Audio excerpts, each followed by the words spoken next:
Hello friends, welcome to my YouTube channel civil study of law. Friends, आज के topic में दंड प्रक्रिया संहिता 1973 कंप्लीट सीआरपीसी 1973 के सिलेक्टेड और इम्पोर्टेंट एमसीक्यूज को डिस्कस करेंगे। एक ही वीडियो में आपको सभी महत्वपूर्ण एमसीक्यू मिल जाएंगे, चूँकि Uttarakhand APO, Bihar APO, Uttar Pradesh APO, Jharkhand आदि के जो सिविल जज एग्ज़ाम हैं, जैसे कि आरजेएस एग्ज़ाम के साथ साथ जो अदर्स कॉमन लॉ के एग्जाम्स हैं, सभी के लिए बहुत ही हेल्पफुल साबित होंगे।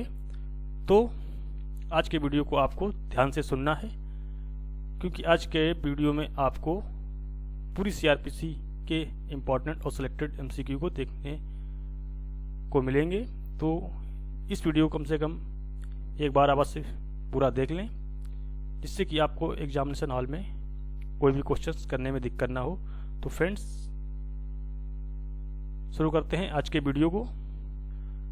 तो दंड प्रक्रिया संहिता 1973 के इम्पोर्टेंट और सिलेक्टेड एमसीक्यू हैं, जो एपीओ, सिविल जज, आरजेएस आदि की जो परीक्षाएं हैं और अदर्स जो कॉमन लॉ के एग्जाम हैं, उनके लिए बहुत ही हेल्पफुल साबित होंगे। तो फर्स्ट क्वेश्चन है कि दंड प्रक्रिया संहिता कौन सी विधि है? सारभूत विधि है, प्रक्रिया विधि है, साक्ष्य विधि है, संवैधानिक विधि है?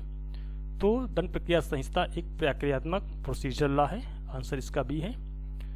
नेक्स्ट क्वेश्चन है कि वर्तमान जो दंड प्रक्रिया संहिता है, इसने स्थान लिया है, तो किस दंड प्रक्रिया संहिता का स्थान लिया है? तो 1898 की जो दंड प्रक्रिया संहिता है, इसका स्थान दंड प्रक्रिया संहिता 1973 ने लिया है, इसका आंसर ए है। नेक्स्ट क्वेश्चन है, दंड प्रक्रिया संहिता 1973 लागू हुई थी, तो सीआरपीसी की जो इन्फोर्समेंट डेट है वो कब प्रवर्तन में आई है? तो 1 अप्रैल 1974 से इन्फोर्समेंट हुआ है इसका। और जैसा कि 25 जनवरी 1974 को राष्ट्रपति की स्वीकृति मिली है, तो इनेक्टमेंट डेट जो है वो 25 जनवरी 1974 है और इन्फोर्समेंट डेट 1 अप्रैल 1974 है। तो फ्रेंड्स, आज के वीडियो में हम आपको क्वेश्चंस थोड़ा फास्ट पढ़ेंगे और आंसर्स आप लोग देखते रहें। डिटेल से देखने के लिए पार्ट में वीडियो बने हुए हैं, उनको आप फॉलो कर सकते हैं। तो नेक्स्ट क्वेश्चन है 4, वर्तमान दंड प्रक्रिया संहिता में कुल कितनी धाराएं हैं? तो 484 धाराएं हैं और 37 चैप्टर्स दिए गए हैं। नेक्स्ट क्वेश्चन है कि जमानती अपराध के लिए कौन सी बात सही नहीं है? तो इसे प्रथम अनुसूची में जमानती के रूप में दिखाया गया है या दर्शाया गया है, सही है। जो जमानती अपराध नहीं है, जिसमें पुलिस वारंट के बिना गिरफ्तारी कर सकता है, तो जमानती अपराध में पुलिस बिना वारंट के गिरफ्तारी नहीं कर सकता है, तो ये जो बात सही नहीं है, आंसर इसका सी है। नेक्स्ट क्वेश्चन है 6, संज्ञेय अपराध से अभिप्राय है। संज्ञेय अपराध से आप क्या समझते हैं? ऐसा अपराध जिसमें पुलिस जो है वारंट के बिना गिरफ्तार कर सकती है, वो कॉग्निजेबल ऑफेंस कहलाते हैं, तो इसका आंसर ये वाला सही है। नेक्स्ट क्वेश्चन है 7, परिवाद के लिए कौन सी बात सही नहीं है? तो ये एक लिखित अथवा मौखिक रूप में हो सकता है, तो परिवाद लिखित या मौखिक हो सकता है, ये सही है। ये मजिस्ट्रेट के द्वारा कार्रवाई करने के लिए किया जाता है, ये भी सही है। इसमें अभियुक्त का नाम दिया जाना आवश्यक नहीं है, दिया भी जा सकता है, नहीं भी दिया जा सकता है, कोई जरूरी नहीं है, ये भी सही है। इस पर पुलिस रिपोर्ट भी सम्मिलित है, तो ये सही नहीं है, आंसर इसका डी है। नेक्स्ट क्वेश्चन है, दंड प्रक्रिया संहिता के अंतर्गत जांच की जाती है, तो जांच न्यायालय या मजिस्ट्रेट के द्वारा की जाती है, पुलिस अधिकारी के द्वारा इन्वेस्टिगेशन किया जाता है। नेक्स्ट क्वेश्चन है 9, अन्वेषण का मुख्य उद्देश्य क्या है? तो इन्वेस्टिगेशन का जो मेन ऑब्जेक्ट है वो एविडेंस को कलेक्ट करना है, आंसर सी है। नेक्स्ट क्वेश्चन है 10, न्यायिक कार्रवाई से अभिप्राय ऐसी कार्रवाई से है जिसमें शपथ पत्र साक्ष्य लिया जाता है, तो न्यायिक कार्रवाई जो है शपथ पत्र साक्ष्य लिए जाने के संबंध में है, तो आंसर इसका ये सही है। नेक्स्ट क्वेश्चन है 11, संज्ञेय अपराध से आप क्या समझते हैं? तो ऐसा अपराध जिसमें पुलिस वारंट के बिना गिरफ्तार कर सकती है, ऐसा अपराध जिसमें पुलिस वारंट के बिना गिरफ्तार नहीं कर सकती है, ऐसा अपराध जिसमें पुलिस वारंट के बिना गिरफ्तार कर भी सकती है और नहीं भी, ऐसा अपराध जो मृत्युदंड अथवा आजीवन कारावास से दंडनीय है। तो इसमें असंज्ञेय अपराध जो नॉन कॉग्निजेबल ऑफेंस है, उसमें पुलिस जो है बिना वारंट के गिरफ्तार नहीं कर सकती है, तो इसमें जो नहीं पढ़ाया है, आंसर इसका बी है।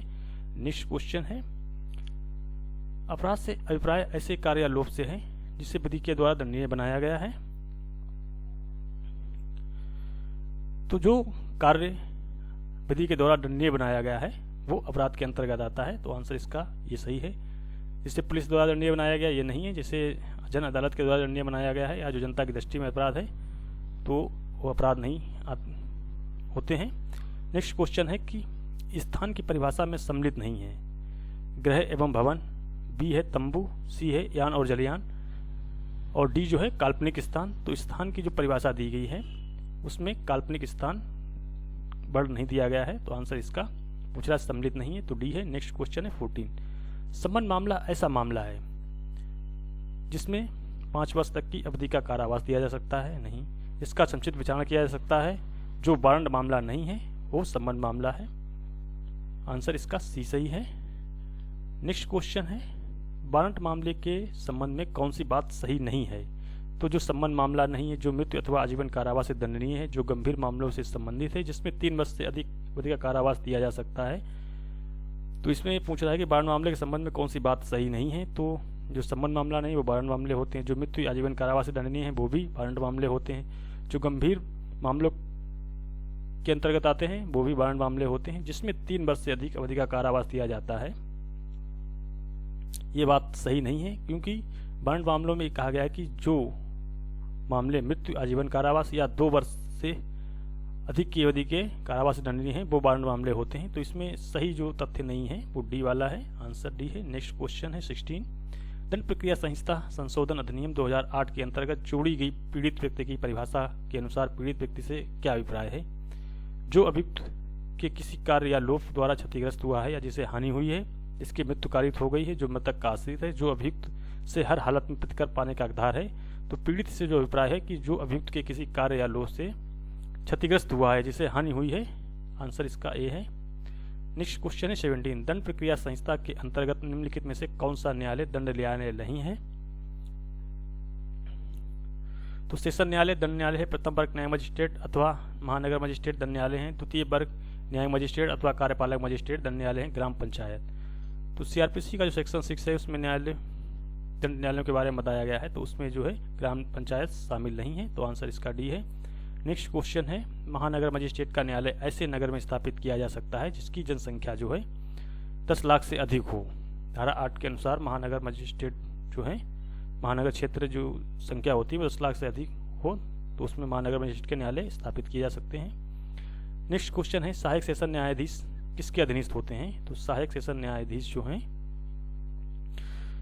वो सेशन न्यायालय के अधीनस्थ होते हैं। यहाँ पर आपको एक बात याद रखनी है, जो सहायक सेशन न्यायाधीश हैं यानी कि असिस्टेंट सेशन जज, और एक होते हैं एडिशनल सेशन जज, जिनको शॉर्ट में हम लोग एडीजे कहते हैं। तो एडीजे को आप लोग विस्तार से पढ़ें। एक होते हैं असिस्टेंट और दूसरे जो हैं एडिशनल। तो एडिशनल जो हैं वो उच्च न्यायालय के अधीनस्थ होंगे, और जो असिस्टेंट सेशन जज हैं वो सेशन न्यायालय के अधीनस्थ होंगे, क्योंकि एडिशनल सेशन जज जो होते हैं उनको सेशन न्यायालय की ही समान शक्तियाँ प्राप्त होती हैं। नेक्स्ट क्वेश्चन है न्यायिक मजिस्ट्रेट की नियुक्ति की जाती है। तो न्यायिक मजिस्ट्रेट की जो नियुक्ति है वो किसके द्वारा की जाएगी। तो वो उच्च न्यायालय के द्वारा की जाएगी, हाई कोर्ट के द्वारा, आंसर बी। नेक्स्ट क्वेश्चन महानगर मजिस्ट्रेट कहा जाता है। तो जो महानगर के क्षेत्र में मजिस्ट्रेट नियुक्त होते हैं उनको महानगर मजिस्ट्रेट कहा जाता है। नेक्स्ट क्वेश्चन है कार्यपालक मजिस्ट्रेट नहीं है। तो इसमें कार्यपालक मजिस्ट्रेट कौन नहीं है। मुंसिफ मजिस्ट्रेट, जिला मजिस्ट्रेट, अतिरिक्त जिला मजिस्ट्रेट, उपखंड मजिस्ट्रेट। तो मुंसिफ मजिस्ट्रेट जो हैं वो कार्यपालक मजिस्ट्रेट नहीं है, क्योंकि एग्जीक्यूटिव मजिस्ट्रेट के अंतर्गत जो हैं वो डीएम, एडीएम और एसडीएम, जिला मजिस्ट्रेट आपके डीएम हो गए, और अतिरिक्त जिला मजिस्ट्रेट एडीएम हो गए, और उपखंड मजिस्ट्रेट एसडीएम हो गए। तो ये जो तीनों हैं वो एग्जीक्यूटिव मजिस्ट्रेट की श्रेणी में आते हैं। वो पूछ रहा है कि कार्यपालक मजिस्ट्रेट नहीं है, तो वो मुंसिफ मजिस्ट्रेट जो हैं वो जुडिशियल मजिस्ट्रेट कहलाते हैं। नेक्स्ट क्वेश्चन है 23। दंड प्रक्रिया संहिता संशोधन अधिनियम 2008 के द्वारा धारा 24 में किए गए संशोधन के अनुसार राज्य की ओर से पैरवी केवल लोक अभियोजक ही कर सकेगा, राज्य की ओर से पैरवी विशेष लोक अभियोजक भी कर सकेगा, राज्य की ओर से पैरवी कोई भी अधिवक्ता कर सकेगा, न्यायालय पीड़ित व्यक्ति को अभियोजन की सहायता के लिए अपनी पसंद का अधिवक्ता नियुक्त करने की अनुमति दे सकता है। तो आंसर इसमें ये डी वाला सही हो जाएगा। Next question 24। लोक अभियोजक की नियुक्ति के लिए पैनल तैयार किया जाएगा। तो लोक अभियोजक की नियुक्ति के लिए पैनल जो है सेशन न्यायाधीश के परामर्श से जिला मजिस्ट्रेट के द्वारा तैयार किया जाएगा। आंसर इसमें डी वाला सही है। नेक्स्ट क्वेश्चन है 25। लोक अभियोजक के लिए आवश्यक है कम से कम 7 वर्ष तक वकालत का अनुभव होना चाहिए, तभी वो लोग अभियोजक के लिए नियुक्ति का पात्र होगा। आंसर इसमें बी है। नेक्स्ट क्वेश्चन 26, राज्य की अधीनस्थ अदालतों में राज्य की ओर से पैरवी करने वाले व्यक्ति को कहा जाता है। तो जो राज्य की अधीनस्थ अदालतें हैं, सबऑर्डिनेट कोर्ट्स हैं, उसमें जो है सहायक लोक अभियोजक की नियुक्ति की जाती है धारा 25 के अंतर्गत। आंसर इसमें डी है। नेक्स्ट क्वेश्चन है, दंड प्रक्रिया संहिता संशोधन अधिनियम 2005 के द्वारा संहिता की धारा 25A में प्रावधान किया गया है। तो 25A में जो है पुलिस निदेशालय के बारे में, अन्वेषण ब्यूरो के बारे में, गुप्त शाखा के बारे में इनका प्रावधान नहीं किया गया है, क्योंकि जो CRPC की धारा 25 जिसको 2005 में जोड़ा गया है वो अभियोजन निदेशालय के बारे में प्रावधान करती है, जो कि राज्य सरकार एक अभियोजन निदेशालय नियुक्त करेगी। नेक्स्ट क्वेश्चन है कि दंड प्रक्रिया संहिता संशोधन अधिनियम 2008 द्वारा धारा 26 में किए गए संशोधन के अनुसार बाला सिंह के मामलों का विचारण किया जाएगा यथासंभव इसके द्वारा किया जाएगा, तो महिला न्यायाधीश के द्वारा ही किया जाएगा। आंसर सी है। नेक्स्ट क्वेश्चन है, दंड विधि संशोधन अधिनियम 2018 के द्वारा धारा 26 में प्रतिस्थापित की गई धाराएं कौन कौन सी हैं?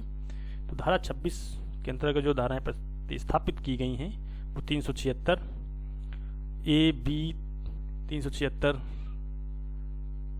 C, D और DA और DB। तो जो दंड विधि संशोधन अधिनियम 2013 है उसमें धारा 376 A, B, C, D को जोड़ा गया है, और जो 2018 का संशोधन है उसमें 376 A, B को जोड़ा गया है और D A जो है यहाँ पर इसको जोड़ा गया है और DB को जोड़ा गया है। तो 3 धाराएं 2018 में जोड़ी गई हैं। तो आंसर्स में यहाँ पर आपको जो 3 धाराएं डिफरेंट दी गई हैं, जो 376 AB और 376 DA और 376 DB दिया गया है, तो इसमें आंसर्स जो है वो सी वाला सही होगा। नेक्स्ट क्वेश्चन है, 16 वर्ष से कम आयु के किशोरों के मामलों का विचारण किया जाएगा। तो 16 वर्ष से आयु के जो हैं उनके किशोरों का मामला का जो विचारण होगा वो मुख्य न्यायिक मजिस्ट्रेट के द्वारा या फिर जो है किशोर न्यायालय है उनके द्वारा किया जाता है, जैसा कि आंसर डी में दिया गया है। तो आंसर डी। नेक्स्ट क्वेश्चन है, मुख्य न्यायिक मजिस्ट्रेट द्वारा दिया जा सकता है मृत्युदंड, आजीवन कारावास, 7 वर्ष से अधिक अवधि का कारावास। तो जो CJM होते हैं वो मृत्युदंड, आजीवन कारावास एवं 7 वर्ष से अनाधिक यानी 7 वर्ष तक का कारावास दे सकते हैं, इससे अधिक का कारावास नहीं दे सकते हैं, के कारावास के सिवाय कोई भी दंड आदेश दे सकते हैं। तो आंसर इसमें डी सही हो जाएगा। नेक्स्ट क्वेश्चन है, प्रथम वर्ग न्यायिक मजिस्ट्रेट को निम्नलिखित दंडादेश पारित करने की अधिकारिता है। तो प्रथम वर्ग जो न्यायिक मजिस्ट्रेट है वो 3 वर्ष तक का कारावास और 5,000 रुपये तक जुर्माना दे सकते हैं। तो जो आंसर्स इसमें है 3 वर्ष की अवधि का कारावास एवं 5,000 रुपये जुर्माना, फर्स्ट आंसर दिया गया है। 3 वर्ष की अवधि के कारावास एवं 10,000 रुपये तक का जुर्माना। यहाँ पर जो प्रथम वर्ग न्यायिक मजिस्ट्रेट हैं वो 10,000 रुपये तक जुर्माना दे सकते हैं। सेकेंड क्लास जो मजिस्ट्रेट हैं वो 1 वर्ष तक का कारावास और 5,000 रुपये तक जुर्माना दे सकते हैं। नेक्स्ट क्वेश्चन है, द्वितीय वर्ग मजिस्ट्रेट द्वारा दिया जा सकता है 1 वर्ष तक अवधि का कारावास एवं 5,000 रुपये जुर्माना। तो यहाँ पर आंसर जो है ए वाला सही है। नेक्स्ट क्वेश्चन है, चेक अनादरण के मामलों में मजिस्ट्रेट द्वारा जुर्माना अधिरोपित किया जाता है। तो चेक अनादरण के मामलों में मजिस्ट्रेट के द्वारा कितना जुर्माना अधिरोपित किया जा सकता है? तो 5,000 रुपये तक का किया जा सकता है। आंसर डी है। नेक्स्ट क्वेश्चन, जहाँ कारावास मुख्य दंडादेश के भाग के रूप में दिया गया हो वहाँ उस कारावास की अवधि उस अपराध के दिए जाने वाले दंड के 1/4 होगी। तो आंसर ए में दिया गया है। नेक्स्ट क्वेश्चन है, चतर सिंह बनाम state of Madhya Pradesh all India reporter 2007 के मामले में उच्चतम न्यायालय द्वारा ये निर्धारित किया गया है कि एकाधिक अपराधों में कुल मिलाकर दंड की जो अवधि है अधिक नहीं होगी। तो किससे अधिक नहीं होगी? 14 वर्ष से अधिक नहीं होगी। Answer C. नेक्स्ट क्वेश्चन है, जनता कब मजिस्ट्रेट अथवा पुलिस की सहायता करने के लिए आबद्ध नहीं होगी? पहला है किसी व्यक्ति को द्वितीया पकड़ने अथवा निकल भागने से रोकने के लिए, तो ये सहायता करने के लिए आबद्ध है इसमें।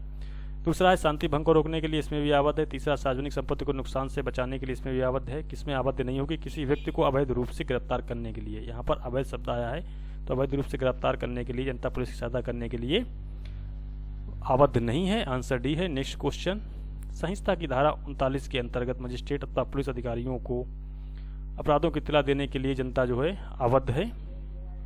आंसर ए सही है। नेक्स्ट क्वेश्चन, संहिता की धारा 41 के अंतर्गत पुलिस द्वारा किसी ऐसे व्यक्ति को वारंट के बिना गिरफ्तार किया जा सकता है जिसने पुलिस की उपस्थिति में कोई असंज्ञेय अपराध किया है। जिसने पुलिस की उपस्थिति में कोई भी संज्ञेय अपराध किया है तो उसे पुलिस जो है धारा 41 के अंतर्गत बिना वारंट के भी गिरफ्तार कर सकती है। आंसर बी है। नेक्स्ट क्वेश्चन है, संहिता में धारा 41A, 41B, 41C और 41D को किस संशोधन के द्वारा जोड़ा गया है? तो 41A, B, C, D जो हैं इनको दंड प्रक्रिया संहिता संशोधन अधिनियम 2008 के द्वारा जोड़ा गया है। आंसर डी है। नेक्स्ट क्वेश्चन 41, दंड प्रक्रिया संहिता संशोधन अधिनियम 2008 के अनुसार गिरफ्तार किया गया व्यक्ति पूछताछ के दौरान अपने पसंद के अधिवक्ता से मिल सकेगा? ये 41D में दिया गया है। Answer A. नेक्स्ट क्वेश्चन 42, किसी व्यक्ति को कब गिरफ्तार नहीं किया जा सकेगा? जब वह अपना नाम निवास गलत बताता है तो उसको गिरफ्तार किया जा सकता है। जब वह नाम निवास सही बताए तो उसको गिरफ्तार नहीं किया जाएगा। Answer B. नेक्स्ट क्वेश्चन है, किसी भी प्राइवेट व्यक्ति के द्वारा कब किसी व्यक्ति को गिरफ्तार नहीं किया जा सकता है? धारा 43 जो है प्राइवेट व्यक्ति के संबंध में गिरफ्तारी के बारे में बताती है कि कब कोई प्राइवेट व्यक्ति किसी व्यक्ति को गिरफ्तार कर सकता है। तो जब ऐसा व्यक्ति उसकी उपस्थिति में अजमानती अपराध करे तो उसको गिरफ्तार किया जा सकता है। जब ऐसा व्यक्ति उसकी उपस्थिति में संज्ञेय अपराध करे तब भी उसको गिरफ्तार किया जा सकता है। जब ऐसा व्यक्ति उसकी उपस्थिति में जमानती एवं असंज्ञेय अपराध करे तो इस मामले में कोई भी प्राइवेट व्यक्ति किसी भी व्यक्ति को गिरफ्तार नहीं कर सकता है, क्योंकि उसकी उपस्थिति में जमानती और असंज्ञेय अपराध बताया गया है। अगर यहाँ पर संज्ञेय और अजमानती अपराध होता तो उस स्थिति में भी प्राइवेट व्यक्ति किसी व्यक्ति को गिरफ्तार कर सकता है। जब ऐसा व्यक्ति उद्घोषित अपराधी है इस मामले में भी गिरफ्तार कर सकता है। जिसमें गिरफ्तार नहीं कर सकता है वो आंसर सी है। नेक्स्ट क्वेश्चन है, एक मजिस्ट्रेट अपनी अधिकारिता वाले क्षेत्र में बस यात्रा से यात्रा करता है। बस में वे यात्री को दूसरे यात्री की जेब काटते हुए देखता है। मजिस्ट्रेट के द्वारा यात्री को गिरफ्तार किया जा सकता है धारा 44 के अंतर्गत। आंसर ए सही है।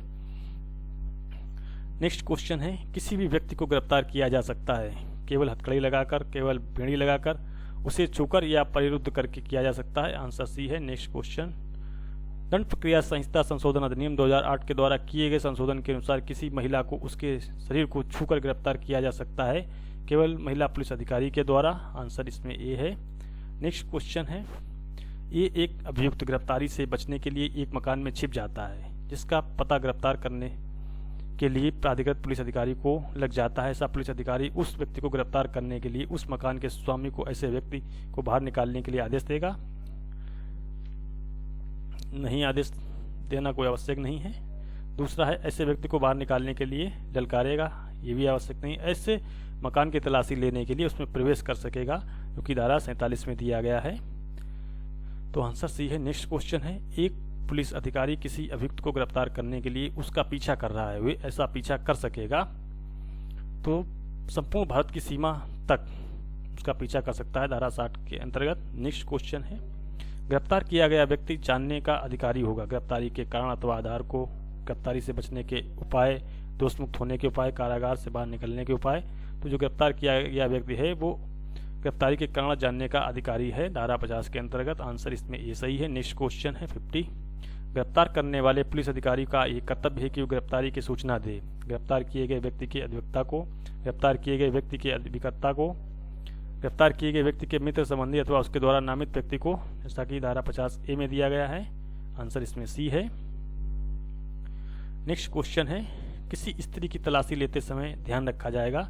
तो जो शिष्टता है उसका ध्यान रखा जाएगा। आंसर बी है। नेक्स्ट क्वेश्चन, संहिता की धारा 54 में प्रावधान किया गया है कि गिरफ्तार व्यक्ति को मजिस्ट्रेट के समक्ष प्रस्तुत किए जाने के बारे में। धारा 56 में दिया गया है गिरफ्तार व्यक्ति को सुरक्षित परीक्षा में भेजे जाने के संबंध में। गिरफ्तार व्यक्ति के चिकित्सा अधिकारी द्वारा परीक्षा किए जाने के संबंध में धारा 54 में प्रावधान किया गया है। आंसर इसमें सी है। नेक्स्ट क्वेश्चन है, दंड प्रक्रिया संहिता संशोधन अधिनियम 2008 के द्वारा धारा 55A में क्या प्रावधान किया गया है? तो धारा 55A जो है वो अभियुक्त की स्वास्थ्य सुरक्षा के संबंध में प्रावधान करती है। तो जो आंसर इसमें डी दिया गया है कि गिरफ्तार किए गए व्यक्ति के स्वास्थ्य और सुरक्षा की युक्त देखभाल के बारे में प्रावधान धारा 55A में किया गया है। नेक्स्ट क्वेश्चन है, किसी पुलिस अधिकारी के द्वारा वारंट के बिना गिरफ्तार किए गए व्यक्ति को निकटतम मजिस्ट्रेट के समक्ष पेश करना होगा 24 घंटे के अंदर। धारा 57 में प्रावधान दिया गया है। नेक्स्ट क्वेश्चन है, दंड प्रक्रिया संहिता संशोधन अधिनियम 2008 द्वारा 60A में यह प्रावधान किया गया है कि गिरफ्तारी का सदा विधि के अनुसार किया जाना। किसी भी व्यक्ति को किसी भी प्रकार से गिरफ्तार किया जा सकेगा नहीं। किसी व्यक्ति को केवल संहिता में बताई गई रीति के ही द्वारा गिरफ्तार किया जा सकेगा नहीं। किसी भी व्यक्ति को केवल संहिता में बताई गई रीति अथवा तत्समय प्रवृत्त विधि के अनुसार ही गिरफ्तार किया जा सकेगा। आंसर इसमें सी है। नेक्स्ट क्वेश्चन है, समन के लिए आवश्यक नहीं है उसका लिखित एवं 2 प्रतियों में होना आवश्यक है, उस पर पीठासीन अधिकारी के हस्ताक्षर मुद्रा और न्यायालय की मुद्रा होगी, ये भी आवश्यक है। समय एवं स्थान का उल्लेख भी होगा, ये भी आवश्यक है। तामील कराने वाले व्यक्ति के नाम का उल्लेख किया जाना समन में आवश्यक नहीं है। जो आवश्यक है समय, स्थान और पीठासीन अधिकारी का हस्ताक्षर होना चाहिए, उस पर उसकी न्यायालय की जो है मुद्रा यानी मोहर लगी होनी चाहिए, उसका लिखित होना चाहिए और कम से कम 2 प्रतियों में होना चाहिए। ये सब समन के लिए आवश्यक है। लेकिन तामील कराने वाले व्यक्ति का नाम का उल्लेख किया जाना आवश्यक नहीं होता है। समन की तामील का कौन सा तरीका उचित नहीं है? तो समन किए गए व्यक्ति को समन की एक प्रति देकर के किया जा सकता है, सही है। ऐसे व्यक्ति के परिवार के किसी भी वयस्क पुरुष सदस्य को समन की प्रति देकर भी समन तामील किया जा सकता है, ये भी सही है। ऐसे व्यक्ति के नौकर को यानी कि समन जो है वो किसी व्यक्ति के नौकर को देकर के उस पर तामील नहीं की जा सकती है। ऐसे व्यक्ति के निवास स्थान पर समन की एक प्रति चिपकाकर भी समन की तामील की जा सकती है। आंसर जो इसमें है सी, वो समन तामील का तरीका सही नहीं है। नेक्स्ट क्वेश्चन है, सरकारी सेवक पर तामील के लिए समन भेजा जाएगा उस कार्यालय के प्रधान को जिसमें ऐसा व्यक्ति सेवारत है। इसमें आंसर ये सही है, सरकारी सेवक के संबंध में। नेक्स्ट क्वेश्चन है, साक्षी पर समन की तामील कराई जा सकती है कोरियर के द्वारा, रजिस्ट्रीकृत डाक के द्वारा, फैक्स के द्वारा, ईमेल के द्वारा। तो साक्षी पर समन की तामील किसके द्वारा कराई जाएगी? रजिस्ट्रीकृत डाक के द्वारा। आंसर बी है। नेक्स्ट क्वेश्चन 60, गिरफ्तारी के वारंट के लिए आवश्यक नहीं है कि उसका लिखित में होना, पीठासीन का हस्ताक्षर होना, न्यायालय की मुद्रा होना, परिवादी का नाम व पता होना। तो परिवादी का नाम और पता होना जरूरी नहीं है। बाकी जो गिरफ्तारी का वारंट है उसमें पीठासीन अधिकारी के हस्ताक्षर होंगे, लिखित में होगा और उस पे न्यायालय की जो है मोहर भी लगी होगी। ये सभी आवश्यक है। नेक्स्ट क्वेश्चन है, गिरफ्तारी का वारंट तब तक प्रवर्तन में रहता है जब तक कि उसे न्यायालय के द्वारा तो रद्द न कर दिया गया हो या उसका एग्जीक्यूशन ना हो गया हो, तब तक वो जो है प्रवर्तन में रहता है। तो इसमें जो आंसर है सी सही है। नेक्स्ट क्वेश्चन है, वारंट का निष्पादन करने वाले पुलिस अधिकारी का यह कर्तव्य है कि वे गिरफ्तारी से पूर्व गिरफ्तार किए जाने वाले व्यक्ति को वारंट का सार पढ़कर सुना दे, अपनी जमानत करा लेने का अवसर दे, उसे भाग जाने का अवसर दे, उसे निःशुल्क विधिक सहायता प्राप्त करने की राय दे। तो वारंट का निष्पादन करने वाले पुलिस अधिकारी का यह कर्तव्य होता है कि वे गिरफ्तारी से पूर्व गिरफ्तार किए जाने वाले व्यक्ति को वारंट का सार पढ़ करके सुनाएगा। आंसर इसमें ये सही है। नेक्स्ट क्वेश्चन 63, गिरफ्तारी के वारंट का निष्पादन किया जा सकता है तो भारत के किसी भी स्थान में गिरफ्तारी के वारंट का निष्पादन किया जा सकता है। आंसर डी है। नेक्स्ट क्वेश्चन, न्यायालय की स्थानीय अधिकारिता के बाहर कोई भी वारंट निष्पादन के लिए नहीं भेजा जा सकता है।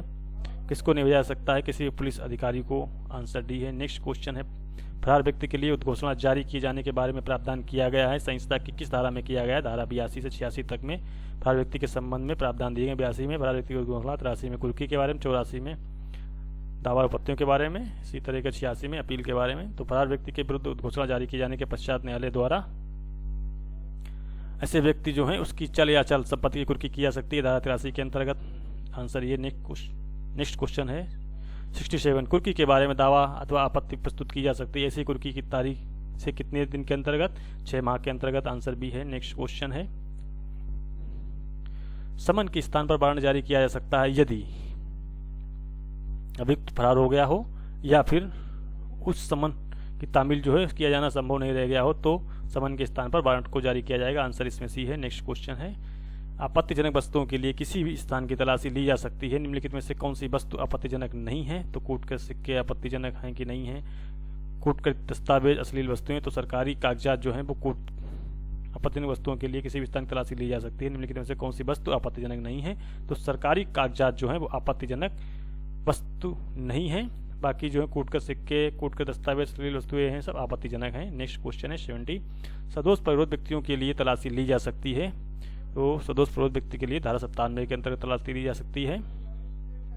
95 में प्रकाशन की उद्घोषणा के संबंध में प्रावधान दिया गया है। धारा 100 में बंद स्थान के वसादा विधिक तलाशी लेने देंगे और 102 में जो है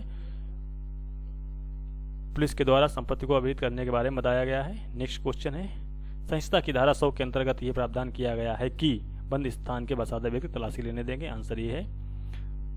नेक्स्ट क्वेश्चन है, धारा 102 के अंतर्गत ऐसी संपत्ति को जब्त किया जा सकेगा जो दुर्घटना में प्रयुक्त की गई, जो किसी अपराध में कुर्क की गई है, जो किसी व्यक्ति के विधि विरुद्ध या कब्जे में जिसके बारे में संदेह है कि वो चुराई हुई है या ऐसी संपत्ति में पाई जाती है जिससे वे अपराध किए जाने के संदेह है। तो आंसर इसमें ये डी वाला सही है। धारा 102 के अंतर्गत मजिस्ट्रेट अपनी उपस्थिति में तलाशी लेने का निर्देश दे सकता है। धारा 103 के अंतर्गत अपनी उपस्थिति में तलाशी लेने का निर्देश दे सकता है।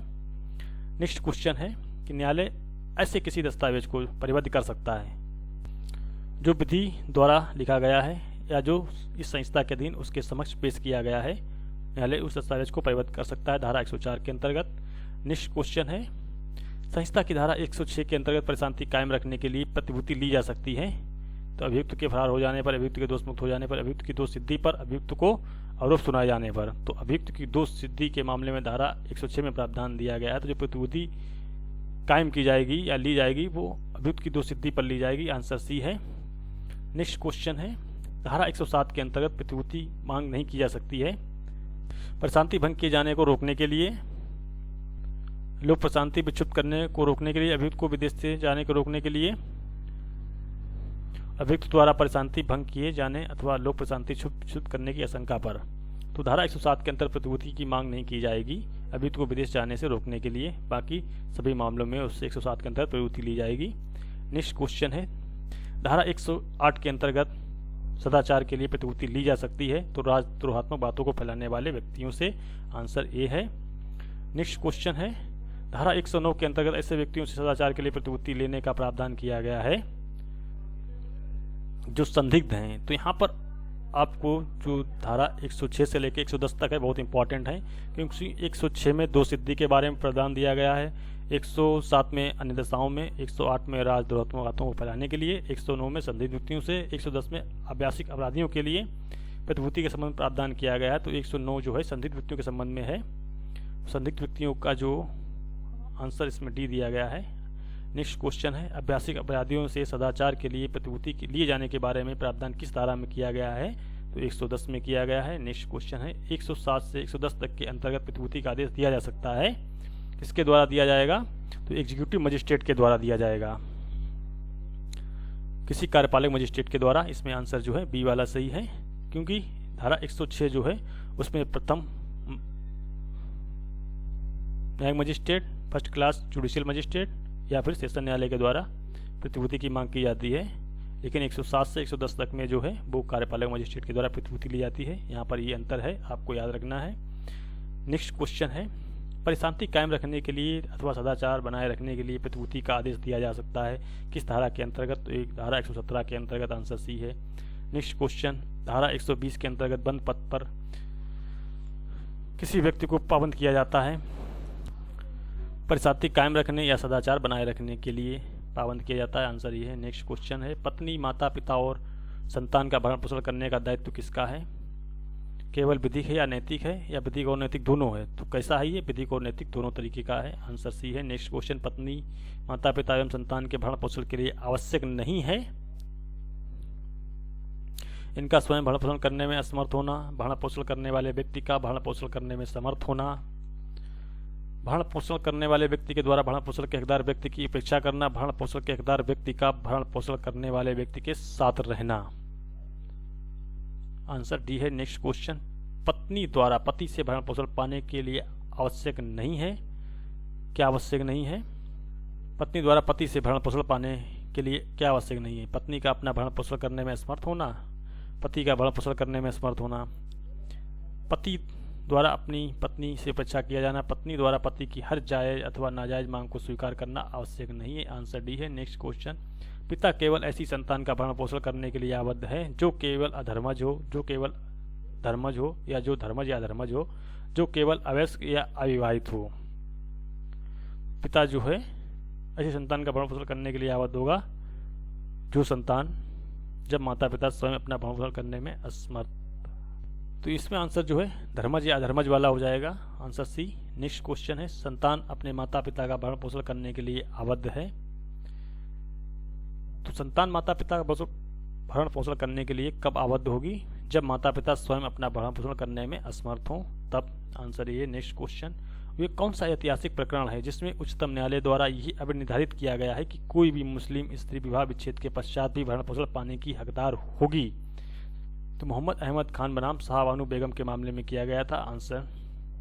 नेक्स्ट क्वेश्चन है, धारा 125 के अंतर्गत दिया जा सकता है केवल भरण पोषण का आदेश, केवल अंतरिम भरण पोषण का आदेश, केवल खर्चों का आदेश, भरण पोषण या अंतरिम भरण पोषण या खर्चों का आदेश तो सभी दिया जा सकता है। आंसर टी है। नेक्स्ट क्वेश्चन, कोई भी वयस्क संतान अपने माता पिता से भरण पोषण की हकदार है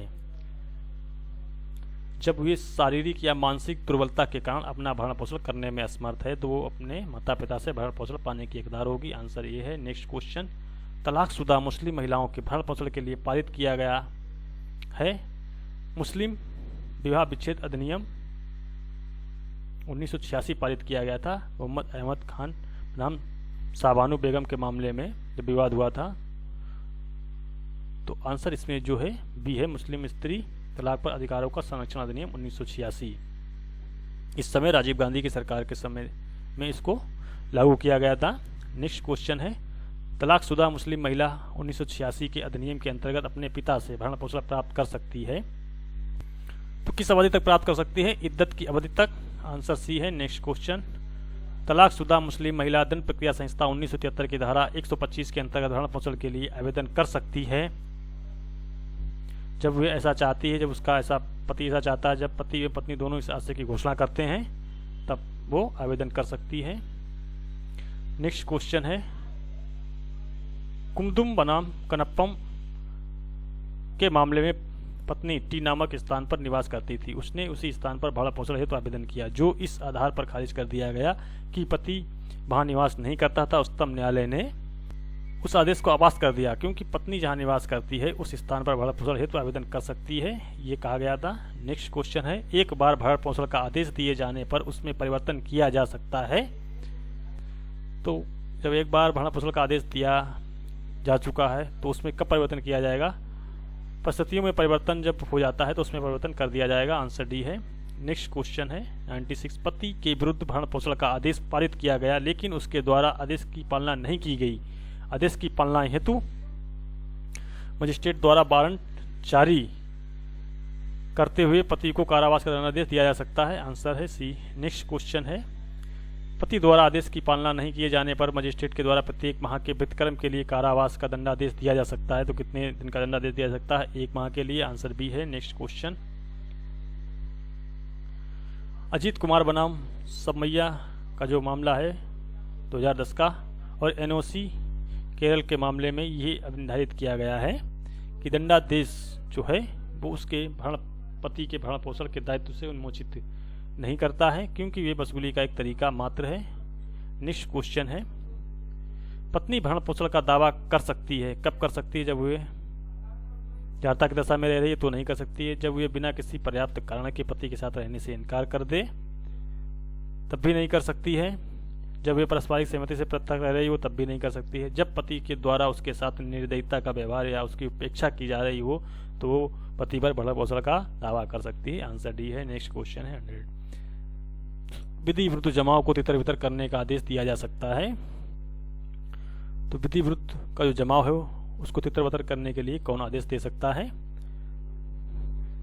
तो कार्यपालक मजिस्ट्रेट के द्वारा, केवल पुलिस थाने के बसादक अधिकारी के द्वारा, कार्यपालक मजिस्ट्रेट अथवा पुलिस थाने के बसादक अधिकारी दोनों के द्वारा इसको दिया जा सकता है। आंसर इसमें सी वाला सही है। नेक्स्ट क्वेश्चन है, किसी जमाव को तितर बितर करने के लिए आवश्यक नहीं है विधि विरुद्ध जमाव का होना, 5 या 5 से अधिक व्यक्तियों का हिंसात्मक जमाव होना, लोक शांति विक्षुब्ध होने की संभावना होना, किसी भी जमाव द्वारा शांतिपूर्ण सम्मेलन का किया जाना आवश्यक नहीं है। Answer D. नेक्स्ट क्वेश्चन है 102, संहिता की धारा 130 के अंतर्गत जमाव को तितर बितर करने के लिए उसे तितर बितर होने का आदेश दिया जा सकता है? नहीं, सशस्त्र बल का प्रयोग किया जा सकता है, ये सही है। नेक्स्ट क्वेश्चन है, किसी लोक न्यूसेंस को हटाने के लिए आदेश दिया जा सकता है, किसके द्वारा दे सकता है? जिला मजिस्ट्रेट के द्वारा, उपखंड मजिस्ट्रेट के द्वारा, राज्य सरकार द्वारा, इस निमित्त प्राधिकृत किसी भी अधिकारी के द्वारा। तो प्रोक्त तीनों के द्वारा दिया जा सकता है। न्यूसेंस हटाने के लिए एग्जीक्यूटिव मजिस्ट्रेट के द्वारा दिया जाता है, तो डीएम और एसडीएम या फिर स्टेट के द्वारा प्रेस्क्राइब्ड कोई भी अधिकारी तीनों दे सकते हैं, क्योंकि ये सब एग्जीक्यूटिव मजिस्ट्रेट के अंतर्गत आते हैं। नेक्स्ट क्वेश्चन है, स्टेट ऑफ मध्य प्रदेश बनाम Kudiya leather and liquor limited company जो है 2003 का मामले में, ये अब निर्धारित किया गया है कि धारा 133 के अंतर्गत न्यूसेंस हटाने का आदेश देने के लिए आवश्यक है, क्या आवश्यक? तत्काल खतरे का होना। आंसर ये सही है। नेक्स्ट क्वेश्चन है, धारा 133 के अंतर्गत दिए गए आदेश की पालना नहीं किए जाने पर दोषी व्यक्ति दायी होगा। तो किसके लिए दायी होगा? भारतीय दंड संहिता की धारा जो 188 है उसके अंतर्गत दायी होगा। धारा 188 में दिया गया है कि लोक सेवक के द्वारा प्रख्यापित आदेश की अवज्ञा की गई है यहाँ पर, तो उसकी धारा 133 में पालना नहीं की गई है। तो ये लोक सेवक का आदेश है, तो उसकी जब पालना नहीं की जाती है तो आईपीसी की धारा 188 के अंतर्गत वो दोषी करार दिया जाएगा। नेक्स्ट क्वेश्चन है, न्यूसेंस या आशंकित खतरे के अर्जेंट मामले में दंड प्रक्रिया संहिता के किस धारा के अंतर्गत आते हैं? तो न्यूसेंस या आशंकित खतरे जो है वो धारा 144 के अंतर्गत आते हैं। आंसर भी है। नेक्स्ट क्वेश्चन है, धारा 144 के अंतर्गत कार्रवाइयां करने के लिए सक्षम है। कौन सक्षम है? केवल जिला मजिस्ट्रेट, केवल उपखंड मजिस्ट्रेट, केवल राज्य द्वारा इस निमित्त कोई भी प्राधिकृत मजिस्ट्रेट। तो धारा 144 की जो कार्रवाई है वो एग्जीक्यूटिव मजिस्ट्रेट के द्वारा की जाती है, जिसमें डीएम, एसडीएम या फिर राज्य सरकार के द्वारा प्राधिकृत कोई भी व्यक्ति आता है, तो पूर्व तीनों के द्वारा की जा सकती है। नेक्स्ट क्वेश्चन है, धारा 144 के अंतर्गत दिया गया आदेश प्रवर्तन में रह सकेगा। तो कब तक रह सकेगा? सिर्फ 2 माह तक के लिए। आंसर ये है। नेक्स्ट क्वेश्चन है, भूमि या जल से संबंधित विवादों से परिशांति भंग होने पर कार्रवाइयां की जाती हैं। तो किसके द्वारा की जाती हैं? धारा 145 के अंतर्गत। आंसर भी है।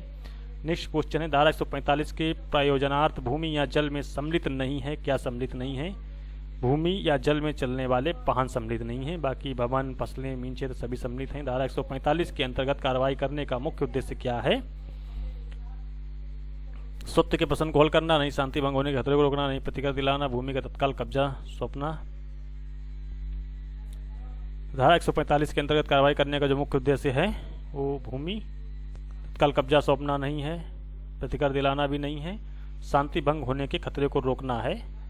आंसर इसमें भी है। नेक्स्ट क्वेश्चन है, धारा 145 के अंतर्गत विवाद के मामलों में आदेश नहीं दिया जा सकता है।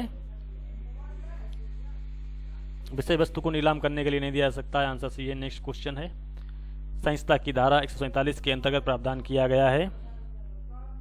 धारा 147 में जो प्रावधान किया गया है वो भूमि या जल के उपयोग के अधिकार के संबंधित जो विवाद है उनके बारे में किया गया है। आंसर बी है। नेक्स्ट क्वेश्चन है, भूमि या जल से संबंधित विवादों के मामलों में धारा 148 के अंतर्गत आदेश दिया जा सकता है। तो आदेश दिया जा सकता है अन्वेषण का, समीक्षा का, सर्वेक्षण का या स्थानीय जांच का। धारा 148 के अंतर्गत जो भूमि और जल से संबंधित विवाद हैं वो स्थानीय जांच का आदेश दे सकते हैं। नेक्स्ट क्वेश्चन है, पुलिस का निवारक कार्य है संज्ञेय अपराधों का निवारण करना एवं गिरफ्तार करना। सही है। लोक संपत्ति की हानि का निवारण करना। सही है। बांटों मापों का निरीक्षण करना। सही है। अभियुक्त को तत्काल दंडित करना। ये सही नहीं है। तो इनमें से नीचे ये भी लिखा हुआ है, इनमें से कौन सा जो है सही नहीं है? तो ये डी वाला जो है सही नहीं है, क्योंकि ये अभियुक्त को तत्काल करने, दंडित करने का कार्य पुलिस का निवारक कार्य नहीं है। बाकी जो है ये संज्ञेय अपराधों का निवारण करना, 149 लोक शांति की हानि का निवारण करना, लोक संपत्ति की हानि का निवारण करना 151 में दिया गया है, बांटों मापों का निरीक्षण करना 153 में दिया गया है। तो ये सभी जो है पुलिस के निवारक कार्य हैं। नेक्स्ट क्वेश्चन है, प्रथम सूचना रिपोर्ट से अभिप्राय है। क्या है? पुलिस अधिकारी को अपराध घटित होने की सूचना देना। तो ये प्रथम सूचना रिपोर्ट से अभिप्राय के अंतर्गत आता है। नेक्स्ट क्वेश्चन है, प्रथम सूचना रिपोर्ट नहीं दी जा सकती है। तो किसके द्वारा नहीं दी जा सकती है? ईमेल के द्वारा नहीं दी जा सकती है। बाकी मौखिक हो सकती है, टेलीफोन के द्वारा हो सकती है, तार के द्वारा दी जा सकती है। ईमेल के द्वारा प्रथम सूचना रिपोर्ट नहीं दी जा सकती है। नेक्स्ट क्वेश्चन है, बलात्संग के मामलों में प्रथम सूचना रिपोर्ट अभिलिखित की जाएगी दंड विधि संशोधन अधिनियम 2013 के अनुसार। किसके द्वारा? तो कोई भी महिला पुलिस अधिकारी होगी उसके द्वारा लिखी जाएगी। आंसर बी है। नेक्स्ट क्वेश्चन है, बलात्संग के मामलों की प्रथम सूचना रिपोर्ट इत्तला की तैयारी की जाएगी दंड विधि संशोधन अधिनियम 2013 के अनुसार। जो है 5 प्रतियों में, 3 प्रतियों में, फोटोग्राफी में, वीडियो फिल्म में तैयार की जाएगी। आंसर सी है। नेक्स्ट क्वेश्चन है, धारा 160 के अंतर्गत साक्ष्य हेतु किन व्यक्तियों से उनके निवास स्थान से भिन्न स्थान पर उपस्थित होने की अपेक्षा नहीं की जा सकेगी? दंड विधि संशोधन अधिनियम 2013 के अनुसार प्रावधान किया गया है कि जो धारा 160 की उपधारा 1 है उसमें 2013 में ही प्रावधान किया गया है कि 15 वर्ष से कम आयु के शिशु या 65 वर्ष से अधिक आयु का कोई भी वृद्ध व्यक्ति या फिर स्त्री या शारीरिक या मानसिक रूप से जो निःशक्त हैं वो व्यक्तियों, उनको धारा 160 के अंतर्गत साक्ष्य के लिए पुलिस थाने में नहीं बुलाया जाएगा या उनको उपस्थित होने के लिए नहीं कहा जाएगा, पुलिस को वहां पर खुद जाना पड़ेगा।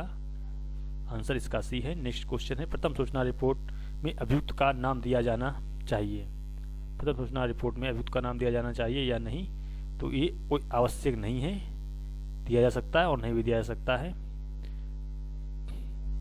नेक्स्ट क्वेश्चन है, ये एक थाना प्रभारी परिवादी की प्रथम सूचना रिपोर्ट दर्ज करने से इनकार कर देता है। ऐसी स्थिति में परिवादी को क्या करना चाहिए, तो ऐसी स्थिति में परिवादी को जो है जिला पुलिस अधीक्षक एसपी को एक रिपोर्ट जो है डाक के द्वारा भेजनी चाहिए। आंसर सी है। नेक्स्ट क्वेश्चन है, प्रथम सूचना रिपोर्ट दर्ज कराए जाने पर पुलिस अधिकारी अन्वेषण प्रारंभ कर सकता है बशर्ते कि जो अपराध है वो संज्ञेय कॉग्निजेबल हो। आंसर है ए है। नेक्स्ट क्वेश्चन, ये एक परिवादी संज्ञेय अपराध का एक परिवार न्यायालय में पेश करता है। वे यह चाहता है कि वे परिवार अन्वेषण हेतु थाने पर भेजा जाए। मजिस्ट्रेट किस धारा के अंतर्गत ऐसा आदेश दे सकता है, तो मजिस्ट्रेट धारा 156(3) के अंतर्गत ऐसा आदेश कर सकता है।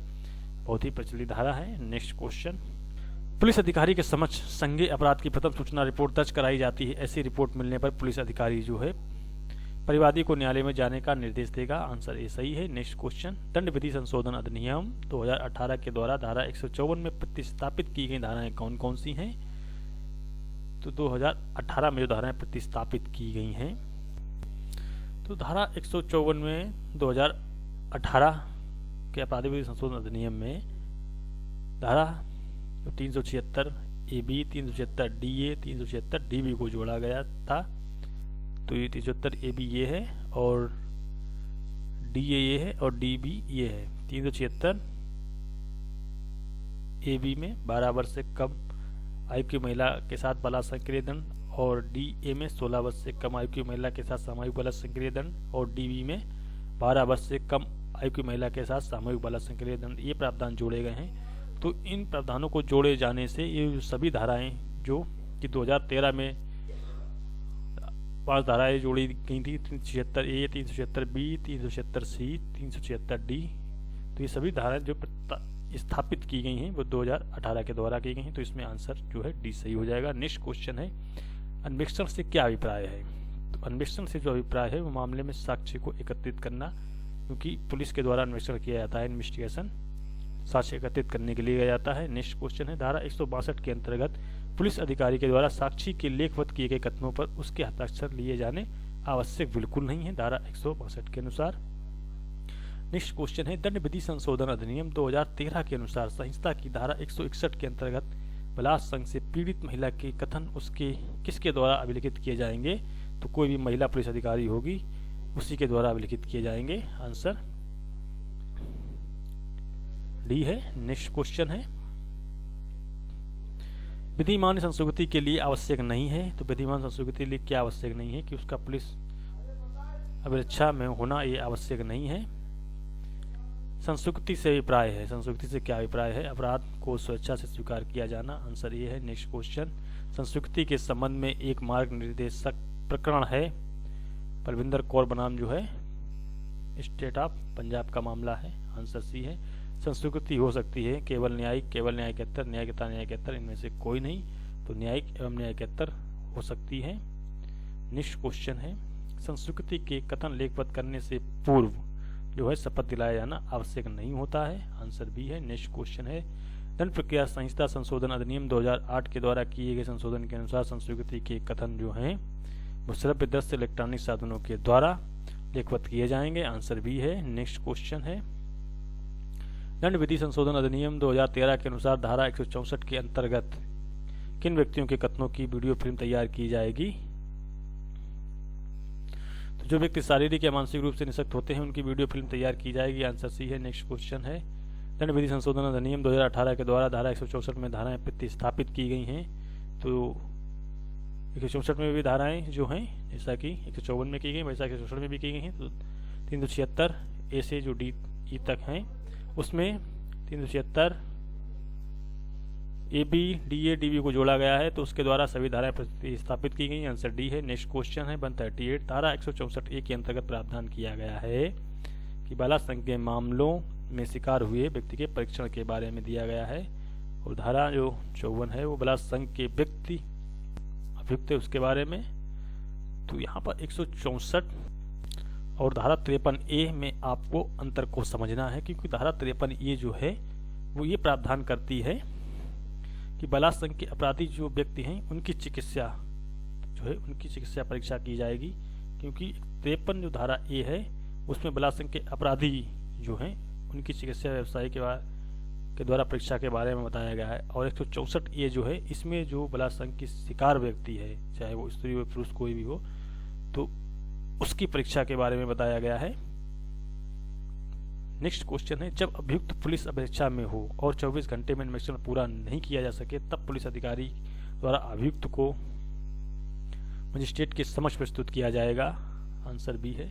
नेक्स्ट क्वेश्चन है, मृत्यु, आजीवन कारावास अथवा 10 वर्ष से अधिक की अवधि के कारावास से दंडनीय अपराधों में अभियुक्त के अपेक्षा में होने पर उसे जमानत पर छोड़ दिया जाएगा यदि अन्वेषण पूरा नहीं होता है।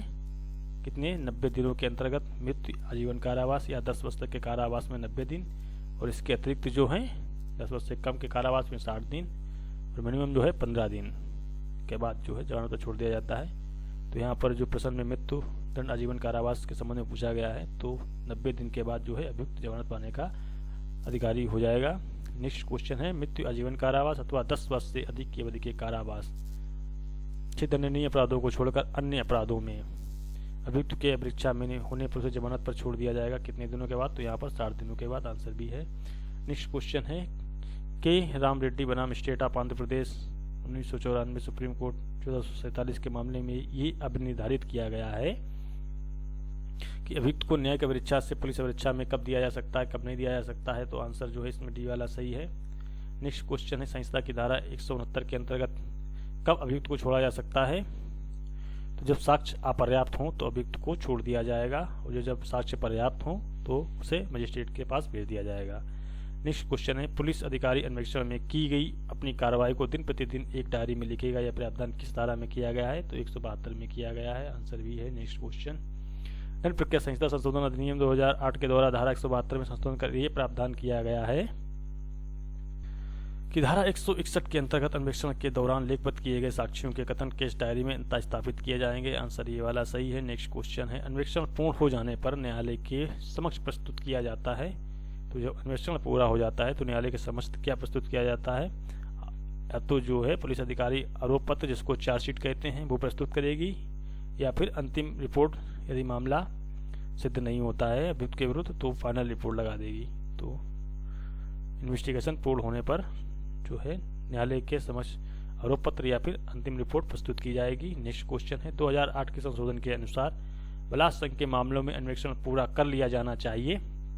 कितने माह के अंदर पूरा कर लिया जाना चाहिए? 3 माह के अंतर्गत पूरा किया जाएगा। ये प्रावधान 2008 में किया गया है। नेक्स्ट क्वेश्चन है, दंड विधि संशोधन अधिनियम 2018 के द्वारा अन्वेषण पूरा करने की अवधि निर्धारित की गई है। कितने महीने निर्धारित की गई है? सिर्फ 2 माह। आंसर सी है। नेक्स्ट क्वेश्चन है, आत्महत्या, जीव जंतु द्वारा मृत्यु अथवा संदेहास्पद मृत्यु के मामलों में संहिता की धारा 174 के अंतर्गत की जाने वाली जांच को कहा जाता है? क्या कहा जाता है? मृत्यु समीक्षा कहा जाता है। आंसर बी है। नेक्स्ट क्वेश्चन, मृत्यु समीक्षा की जा सकती है, किसके द्वारा की जा सकती है? कार्यपालक मजिस्ट्रेट के द्वारा की जाती है। तो कार्यपालक मजिस्ट्रेट इसमें सी में दिए गए। आंसर सी है। नेक्स्ट क्वेश्चन, मजिस्ट्रेट द्वारा मृत्यु के कारणों की जांच की जा सकती है, किस सेक्शन के अंतर्गत की जाएगी? मजिस्ट्रेट के द्वारा धारा 176 के अंतर्गत की जाएगी। नेक्स्ट क्वेश्चन है, जांच और विचारणा का मामूली स्थान वह न्यायालय जिसकी स्थानीय अधिकारिता में अपराध किया गया है। बिल्कुल सही है। आंसर इसका ये वाला सही है। नेक्स्ट क्वेश्चन है, जहां ये निश्चित नहीं है कि अपराध अनेक स्थानीय क्षेत्रों में है तो किस स्थानीय क्षेत्र में किया गया है, वहां ऐसे अपराध का विचारण किया जा सकता है? तो ऐसे स्थान पर किया जा सकता है जहां यदि क्षेत्रों में जो है न्यायालय अधिकारिता रखता है, तो इसी स्थानीय क्षेत्र वाले न्यायालय द्वारा जहां अपराध का प्रारंभ हुआ नहीं, ऐसे स्थानीय क्षेत्र वाले न्यायालय द्वारा जहां अपराध पूर्ण हुआ है ये भी नहीं, ऐसे स्थानीय क्षेत्रों में किसी पर अधिकारिता रखने वाले न्यायालय के द्वारा किया जाएगा। नेक्स्ट क्वेश्चन है, ये एक अभियुक्त द्वारा 14 वर्षीय एक बालिका का जयपुर से अपहरण किया और लखनऊ में उसके साथ बलात्संग किया, इस अपराध का विचारण किया जा सकता है?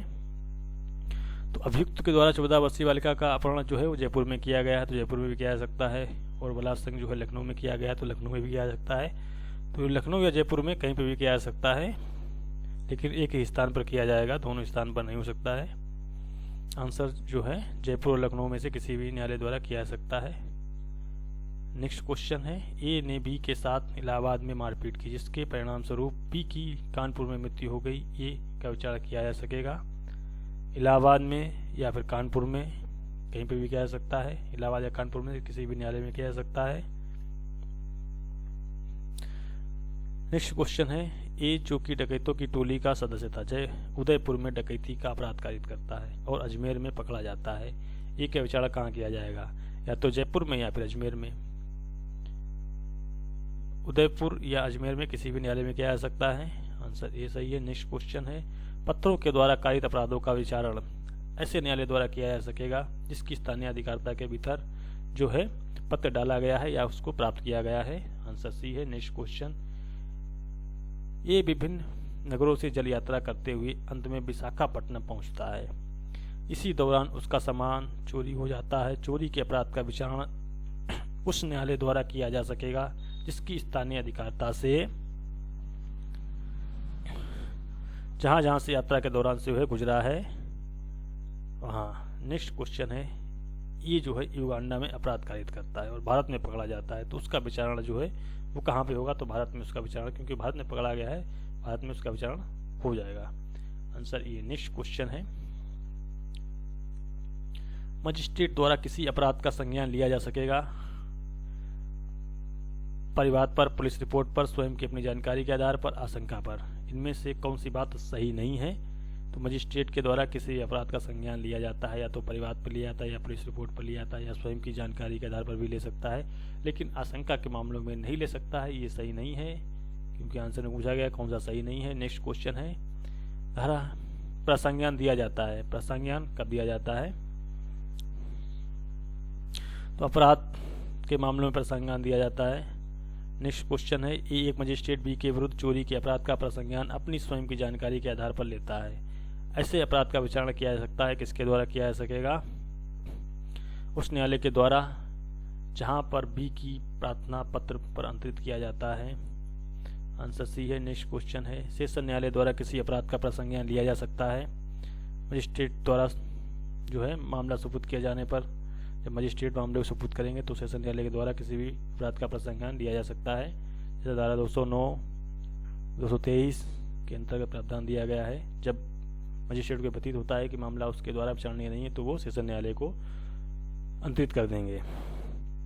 नेक्स्ट क्वेश्चन है 164, संहिता की धारा 195 के अंतर्गत प्रावधान किया गया है लोक न्याय के विरुद्ध अपराधों के लिए अभियोजन के बारे में। सही है।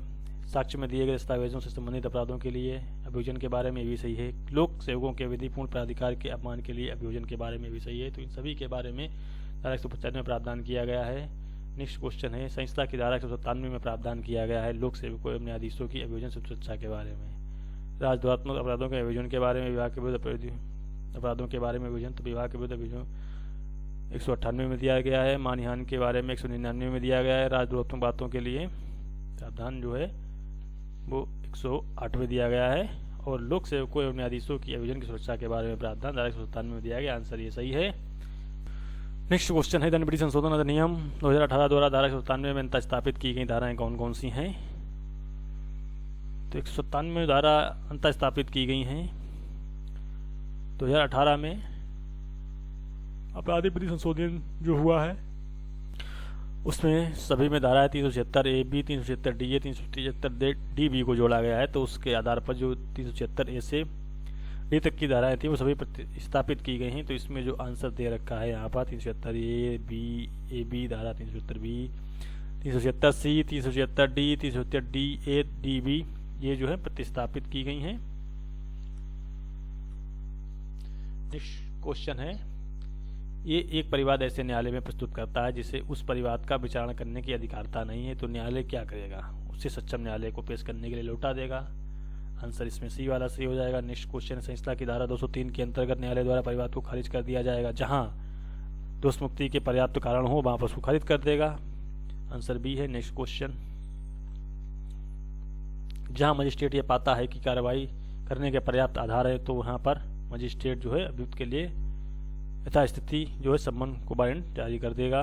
आंसर सी है। नेक्स्ट क्वेश्चन, धारा 205 के अंतर्गत विचारणा के दौरान अभियुक्त को जो है सुनवाई के दिन न्यायालय के समक्ष उपस्थित रहना आवश्यक है, जरूरी नहीं है। व्यक्तिगत हाजिरी से विमुक्ति दी जा सकती है, सही है। नेक्स्ट क्वेश्चन है, छोटे अपराधों से अभिप्राय ऐसे अपराधों से है जो केवल 1000 रुपये तक के अर्थदंड से दंडनीय हैं, तो वो छोटे अपराध कहे जाते हैं। नेक्स्ट क्वेश्चन है, छोटे अपराधों में अभियुक्त आरोप का दोषी होने का आयोजन कर सकता है न्यायालय के समक्ष उपस्थित होकर, न्यायालय में उपस्थित हुए बिना अधिवक्ता के माध्यम से अथवा जुर्माना जमा करा करके भी कर सकता है। आंसर भी है। नेक्स्ट क्वेश्चन, छोटे मामलों में निपटाए जा सकते हैं किसके द्वारा? संक्षिप्त प्रक्रिया समरी प्रोसीजर के द्वारा भी निपटाए जा सकते हैं। नेक्स्ट क्वेश्चन है, पुलिस रिपोर्ट के आधार पर संस्थित मामलों में अभियुक्त की रिपोर्ट एवं दस्तावेजों की प्रतिलिपियां दी जाएंगी, तो निःशुल्क दी जाती हैं। पुलिस रिपोर्ट तो मामला संस्थित होता है। नेक्स्ट क्वेश्चन है, जब मजिस्ट्रेट को यह प्रतीत होता है कि पुलिस रिपोर्ट पर संस्थित मामला अन्य रूप से सेशन न्यायालय द्वारा विचारणीय है, तब यह मामला मजिस्ट्रेट के द्वारा सेशन न्यायालय को सुपुर्द कर दिया जाएगा। धारा 209, 223 में प्रावधान दिए गए हैं। नेक्स्ट क्वेश्चन है, आरोप की अंतर्वस्तुओं के बारे में कौन सी बात सही नहीं है?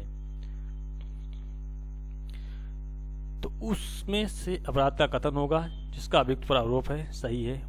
उसमें आरोपित अपराध की धारा का भी उल्लेख किया जाएगा, ये भी सही है। वह न्यायालय की भाषा में भी लिखा जाएगा, ये भी सही है। उसमें साक्ष्यों का विवरण दिया जाएगा, ये सही नहीं है। नेक्स्ट क्वेश्चन है, जहां कोई अभियुक्त पूर्व दोष सिद्धि के कारण वर्धित दंड का भागी हो, तब आरोप में पूर्व दोष सिद्धि का पूर्ण विवरण देना होगा, जिसमें शामिल होगा दोष सिद्धि का तथ्य, दोष सिद्धि की तारीख, दोष सिद्धि का स्थान, दोष सिद्धि करने वाले न्यायाधीश मजिस्ट्रेट का नाम। इनमें से कौन सी बात सही नहीं है? तो फ्रेंड्स, जो क्वेश्चन दे रखा है यहाँ पर नीचे ये चीज लिखी है कि इनमें से कौन सी बात सही नहीं है, तो क्वेश्चंस को आपको ध्यान से भी देखना है परीक्षा के दौरान। तो इसमें जो कौन सा सही नहीं है, तो वो दोष सिद्धि करने वाले मजिस्ट्रेट का नाम दिया जाएगा, ये सही नहीं है। आंसर इसमें डी वाला हो जाएगा। नेक्स्ट क्वेश्चन है, ए पर कथित समय पर और कथित स्थान पर बी की हत्या करने का अभियोग है। आरोप में उस रीति का उल्लेख किया जाना आवश्यक है जिससे हत्या की गई है। उस रीति का उल्लेख किया जाना आवश्यक नहीं है जिससे हत्या की गई है। आंसर बी है। नेक्स्ट क्वेश्चन है, आरोप में किसी गलती को तात्विक माना जाएगा यदि अपराध गंभीर प्रकृति का हो, यदि अपराध संज्ञेय हो, यदि अपराध समनीय हो, यदि उसमें अभियुक्त बुलावे में पड़ गया हो और उसके कारण न्याय नहीं हो पाया हो, तो गलती को तात्विक माना जाएगा। आंसर डी है। नेक्स्ट क्वेश्चन है, ए पर 20 जनवरी 1983 को हैदर बख्श की हत्या और 21 जनवरी 1982 को खुदा बख्श की हत्या करने का आरोप है। जब वे हैदर बख्श की हत्या के लिए आरोपित हुआ, तब विचारणा खुदा बख्श की हत्या के लिए हुआ। उसकी प्रतिरक्षा में साक्षी हैदर बख्श वाले मामले में साक्षी थे। न्यायालय ने इस गलती को तात्विक माना क्योंकि इससे ये जो है बुलावे में पड़ गया था कि किस मामले का विचारण हो रहा है। नेक्स्ट क्वेश्चन है, न्यायालय द्वारा आरोप में परिवर्तन या परिवर्तन किया जा सकता है। तो आरोप जो है लगाने के बाद या आरोप सुनाने के समय, साक्ष्य लेखबद्ध किए जाने से पहले, अंतिम बहस होने से पूर्व, निर्णय सुनाए जाने के पूर्व, किसी भी समय, तो न्यायालय के द्वारा जो है आरोप में परिवर्तन या परिवर्तन कब किया जा सकता है?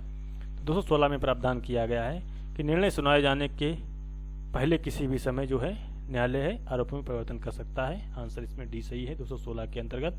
नेक्स्ट क्वेश्चन है, दंड प्रक्रिया संहिता संशोधन अधिनियम 2008 के द्वारा संहिता की धारा 198 की उपधारा 6 में 15 वर्ष की आयु के स्थान पर प्रतिस्थापित किया गया है। कितने वर्ष को प्रतिस्थापित किया गया है? 16 वर्ष प्रतिस्थापित किया गया। आंसर ए सही है। नेक्स्ट क्वेश्चन है, प्रत्येक सुविन्य अपराध के लिए जिसका किसी व्यक्ति पर अभियोग है, पृथक पृथक रूप से आरोप होगा और इसे पृथक आरोप का विचारण भी पृथक रूप से किया जाएगा। आंसर ये सही है। नेक्स्ट क्वेश्चन है, एक ही वर्ष में एक ही किस्म के कितने आरोपों को विचारण एक साथ किया जा सकता है? तो 3 से अधिक, अनाधिक, यानी 3 से अधिक नहीं होंगे, 3 तक का किया जा सकता है एक साथ। आंसर बी है। नेक्स्ट क्वेश्चन, धारा 220 के अंतर्गत एक से अधिक अपराधों का विचारण एक साथ किया जा सकेगा, बशर्ते कि एक ही वर्ष में अपराध किए गए हों, यानी कि 1 साल के अंतर्गत ही किए गए हैं अपराध, तो उनका विचारण एक साथ धारा 220 के अंतर्गत किया जा सकता है।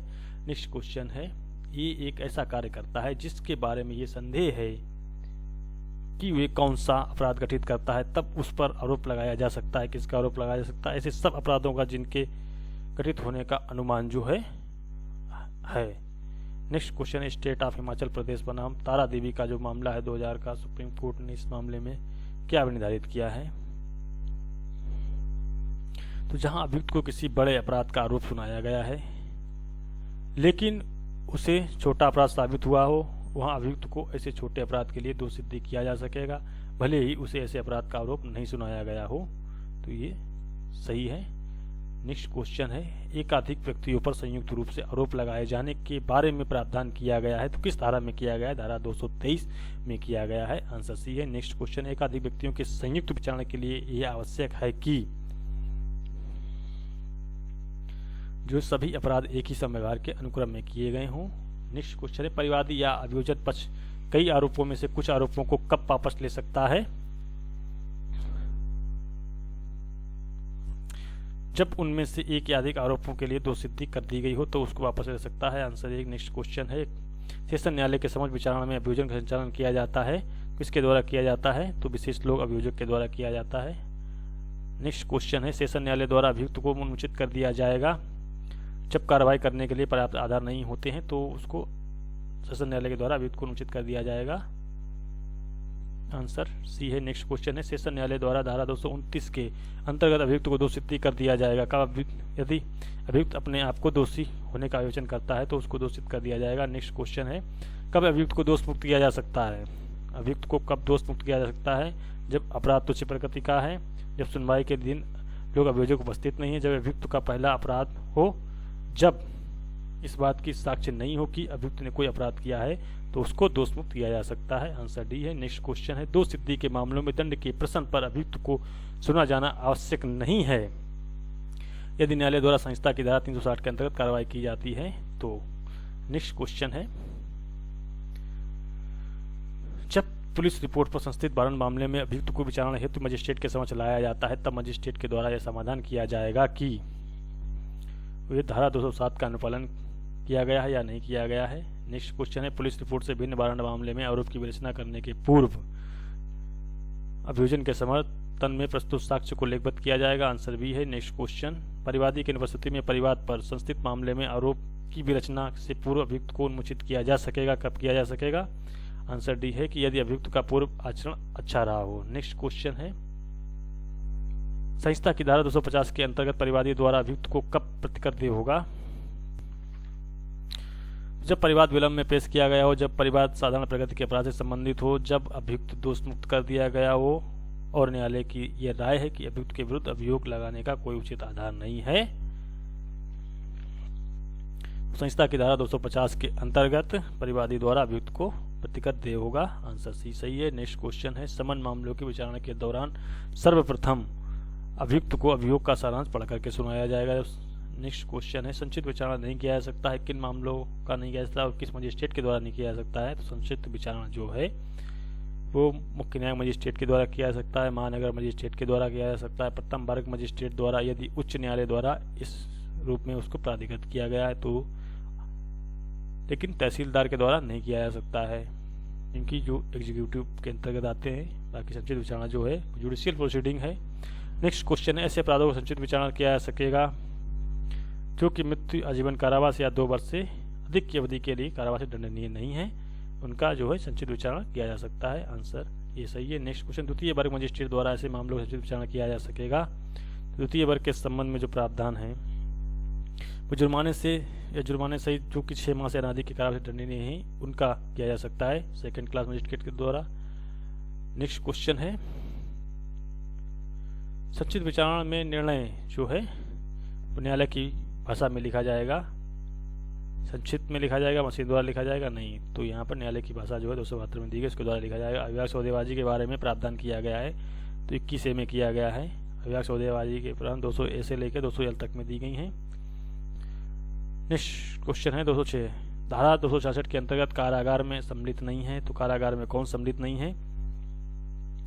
जिसे राज्य सरकार के द्वारा अतिरिक्त कारागार घोषित किया गया है, कोई सुधार बाय कोई भी पोस्टल बोर्ड संस्था, जुडिशियल लॉकअप जो है कारागार के अंतर्गत सम्मिलित नहीं है। नेक्स्ट क्वेश्चन है, बंदियों को न्यायालय में हाजिर करने की अपेक्षा करने का आदेश दिया जाएगा, किसके द्वारा आदेश दिया जाएगा? कारागार के जो प्रशासनिक अधिकारी हैं उनके द्वारा। नेक्स्ट क्वेश्चन है, कारागार में साक्षी की परीक्षा के लिए कमीशन जारी किया जा सकेगा, न्यायालय के द्वारा। नेक्स्ट क्वेश्चन है, विचारणा या कार्रवाई में साक्ष्य जो है वो अभियुक्त की उपस्थिति या उसकी व्यक्तिगत हाजिरी से अभिमुक्ति की दशा में उसके अधिवक्ता की उपस्थिति में भी लिया जा सकता है। Answer C. नेक्स्ट क्वेश्चन है, अधीनस्थ न्यायालयों की भाषा वही होगी जो राज्य सरकार के द्वारा निर्धारित की जाएगी। नेक्स्ट क्वेश्चन है, समन मामलों और जांचों में साक्ष्य के सारांश का जो ज्ञापन है वो न्यायालय की भाषा में तैयार किया जाएगा। आंसर ए है। नेक्स्ट क्वेश्चन, वारंट मामलों में प्रत्येक साक्षी का जो साक्ष्य है केवल मजिस्ट्रेट के द्वारा लिखा जाएगा, केवल खुले न्यायालय में उसके द्वारा बोलकर लिखवाया जाएगा। यदि वह शारीरिक रूप से असमर्थ है तो उसके द्वारा इस निमित्त नियुक्त न्यायालय के किसी अधिकारी द्वारा निर्देश के अधीक्षण में लिखा जाएगा। तीनों में से किसी भी प्रकार से लिखा जा सकता है। आंसर डी सही है। नेक्स्ट क्वेश्चन है, ये एक अभियुक्त केवल हिंदी भाषा जानता है, उसकी उपस्थिति में साक्ष्य अंग्रेजी भाषा में दी जाती है जिससे वे नहीं समझता है। ऐसी दशा में तो जब अभियुक्त जो भाषा जानता है उस भाषा में ना लिख करके अन्य भाषा में लिखा जाएगा तो उसका ट्रांसलेट करके उसको उसकी भाषा में समझाया जाएगा। तो यहाँ पर जो अभियुक्त है वो हिंदी भाषा जानता है लेकिन साक्ष्य अंग्रेजी में लिखा गया है तो उसका हिंदी भाषा में अनुवाद करके अभियुक्त को सुनाया जाएगा। आंसर बी वाला सही हो जाएगा। ये एक साक्षी न्यायालय में बयान देते समय भिन्न भिन्न प्रकार के हाव भाव करता है अथवा भाव भंगिमा करता है। ऐसी स्थिति में न्यायाधीश अथवा मजिस्ट्रेट के द्वारा हाव भाव के बारे में टिप्पणियां लेखबद्ध भी की जाएंगी। आंसर डी है।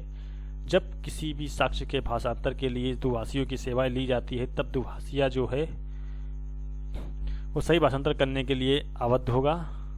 नेक्स्ट क्वेश्चन है, किसी भी साक्षी की परीक्षा के लिए कमीशन जारी किया जा सकेगा यदि साक्षी के न्यायालय में उपस्थित होने से साक्षी की प्रतिष्ठा गिरने की संभावना है, असुविधा होने की संभावना है, अत्यधिक व्यय होने की संभावना है, अत्यधिक विलंब होने की संभावना है। तो इनमें से कौन सी बात सही नहीं है? तो साक्षी की प्रतिष्ठा गिरने की संभावना ये बात सही नहीं है। बाकी असुविधा होने की संभावना में और अत्यधिक व्यय होने की संभावना में, अत्यधिक विलंब होने की संभावना में जो है कमीशन जारी किया जा सकता है, प्रतिष्ठा के संबंध में नहीं। तो ये बात सही नहीं है। नेक्स्ट क्वेश्चन है, किसी व्यक्ति का साक्ष्य शपथ पत्र पर दिया जा सकेगा? जब साक्ष्य औपचारिक हो तो शपथ पत्र दिया जा सकेगा। नेक्स्ट क्वेश्चन है, प्राधिकारी किसके समक्ष शपथ पत्रों पर शपथ ग्रहण नहीं किया जा सकता है? न्यायालय की मुंसिफ के द्वारा। नेक्स्ट क्वेश्चन है, संहिता की धारा 300 में यह प्रावधान किया गया है कि किसी भी व्यक्ति को अपने ही विरुद्ध साक्ष्य देने के लिए विवश नहीं किया जाएगा। एक ही बार दोषित या दोषमुक्त किए गए हर व्यक्ति का उसी अपराध के लिए दोबारा विचारणा नहीं किया जाएगा। तो जो धारा 300 प्रावधान करती है डबल जेओपर्डी, जो कि आर्टिकल 20 में भी दिया गया है कि जिस व्यक्ति का एक बार विचारण हो चुका है पुनः उसी अपराध के लिए उसका विचारण नहीं किया जाएगा के बारे में प्रावधान धारा 300 में किया गया। आंसर भी सही है। नेक्स्ट क्वेश्चन है, नेमो डेविड विट्री प्रो इडम कासा, यहाँ पे जो है मैगजीन थोड़ी गलत लिखी हुई, इससे इसका क्या तात्पर्य है? तो किसी भी व्यक्ति को एक ही कारण के लिए दोबारा संकट में नहीं डाला जाएगा, प्रावधान है। आंसर ये सही है। नेक्स्ट क्वेश्चन है, संहिता की धारा 303 के अंतर्गत अभियुक्त को यह अधिकार दिया गया है कि ये अपनी पसंद के अधिवक्ता से अपनी प्रतीक्षा के लिए बात कर सकता है। आंसर सी है। नेक्स्ट क्वेश्चन है, कब कोई अभियुक्त राज्य के व्यय पर निःशुल्क विधिक सहायता पाने का हकदार है? जब वह लोक सेवक हो, जब प्रतीक्षा में हो, जब वह पागल या जड़ में हो, तो जब उसके पास अपनी प्रतीक्षा के लिए अधिवक्ता नियुक्त करने है तो पर्याप्त साधन नहीं है। तो धारा 304 के अंतर्गत जो है वो उसको निःशुल्क विधिक सहायता उपलब्ध की जाएगी। नेक्स्ट क्वेश्चन है, निःशुल्क विधिक सहायता के लिए प्रावधान किस धारा में किया गया है? तो निःशुल्क विधिक सहायता के संबंध में प्रावधान धारा 304 में दिए गए हैं। निःशुल्क विधिक सहायता स्कीम के अंतर्गत न्यायालय द्वारा नियुक्त अधिवक्ता को क्या कहा जाता है? तो न्याय मित्र कहा जाता है। नेक्स्ट क्वेश्चन है, निःशुल्क विधिक सहायता उपलब्ध कराना राज्य का कर्तव्य है, अनुकंपा नहीं है, ये किस मामले में कहा गया था? तो एच.एम. हास्काट बनाम स्टेट ऑफ महाराष्ट्र का जो मामला है उसमें कहा गया था। आंसर ये है। नेक्स्ट क्वेश्चन है, सह अपराधी को क्षमादान के बारे में प्रावधान किस धारा में किया गया है? तो सह अपराधी को क्षमादान के बारे में जो प्रावधान है धारा 306 में किया गया है। आंसर बी है। नेक्स्ट क्वेश्चन, क्षमादान की शक्तियां प्राप्त नहीं है, किसको प्राप्त नहीं है क्षमादान की? तो कार्यपालक मजिस्ट्रेट को समाधान करने की शक्तियां प्राप्त नहीं है, बाकी मुख्य न्यायिक महानगर प्रथम वर्ग सभी को प्राप्त है। नेक्स्ट क्वेश्चन है, सीताराम बनाम स्टेट ऑफ झारखंड का मामला 2008 का जो है, इस मामले में सरकारी गवाह के बारे में अभिनिर्धारित किया गया है, कौन सी बात सही नहीं है? तो ऐसी गवाही जो है साक्ष्य समाधान के पश्चात लिखित की जानी चाहिए, अभियुक्त की उपस्थिति में ली जानी चाहिए, उसकी साक्ष्य एक साक्षी के रूप में ली जानी चाहिए, सभी उससे प्रति परीक्षा नहीं की जानी चाहिए, ये सही नहीं है। आंसर डी है। नेक्स्ट क्वेश्चन है, ए को क्षमादान किया जाता है, लेकिन ए द्वारा क्षमादान की शर्तों का पालन नहीं किया जाता है और वह मिथ्या साक्ष्य देता है, ऐसी स्थिति में उसे मिथ्या साक्ष्य के लिए अभियोजित किया जा सकेगा। आंसर बी है। नेक्स्ट क्वेश्चन, धारा 309 के अनुसार ऐसा व्यक्ति जो न्यायिक परीक्षा में है उसकी न्यायिक परीक्षा की अवधि एक बार पढ़ाई जा सकेगी। कितने दिन के लिए? 15 दिन के लिए। आंसर ये है। नेक्स्ट क्वेश्चन, दंड प्रक्रिया संहिता संशोधन अधिनियम 2008 द्वारा धारा 309 में किए गए संशोधन के अनुसार भारतीय दंड संहिता की धारा 376 से 376D से संबंध अपराध की जांच अथवा विचारणा यथासंभव पूरा कर दिया जाएगा।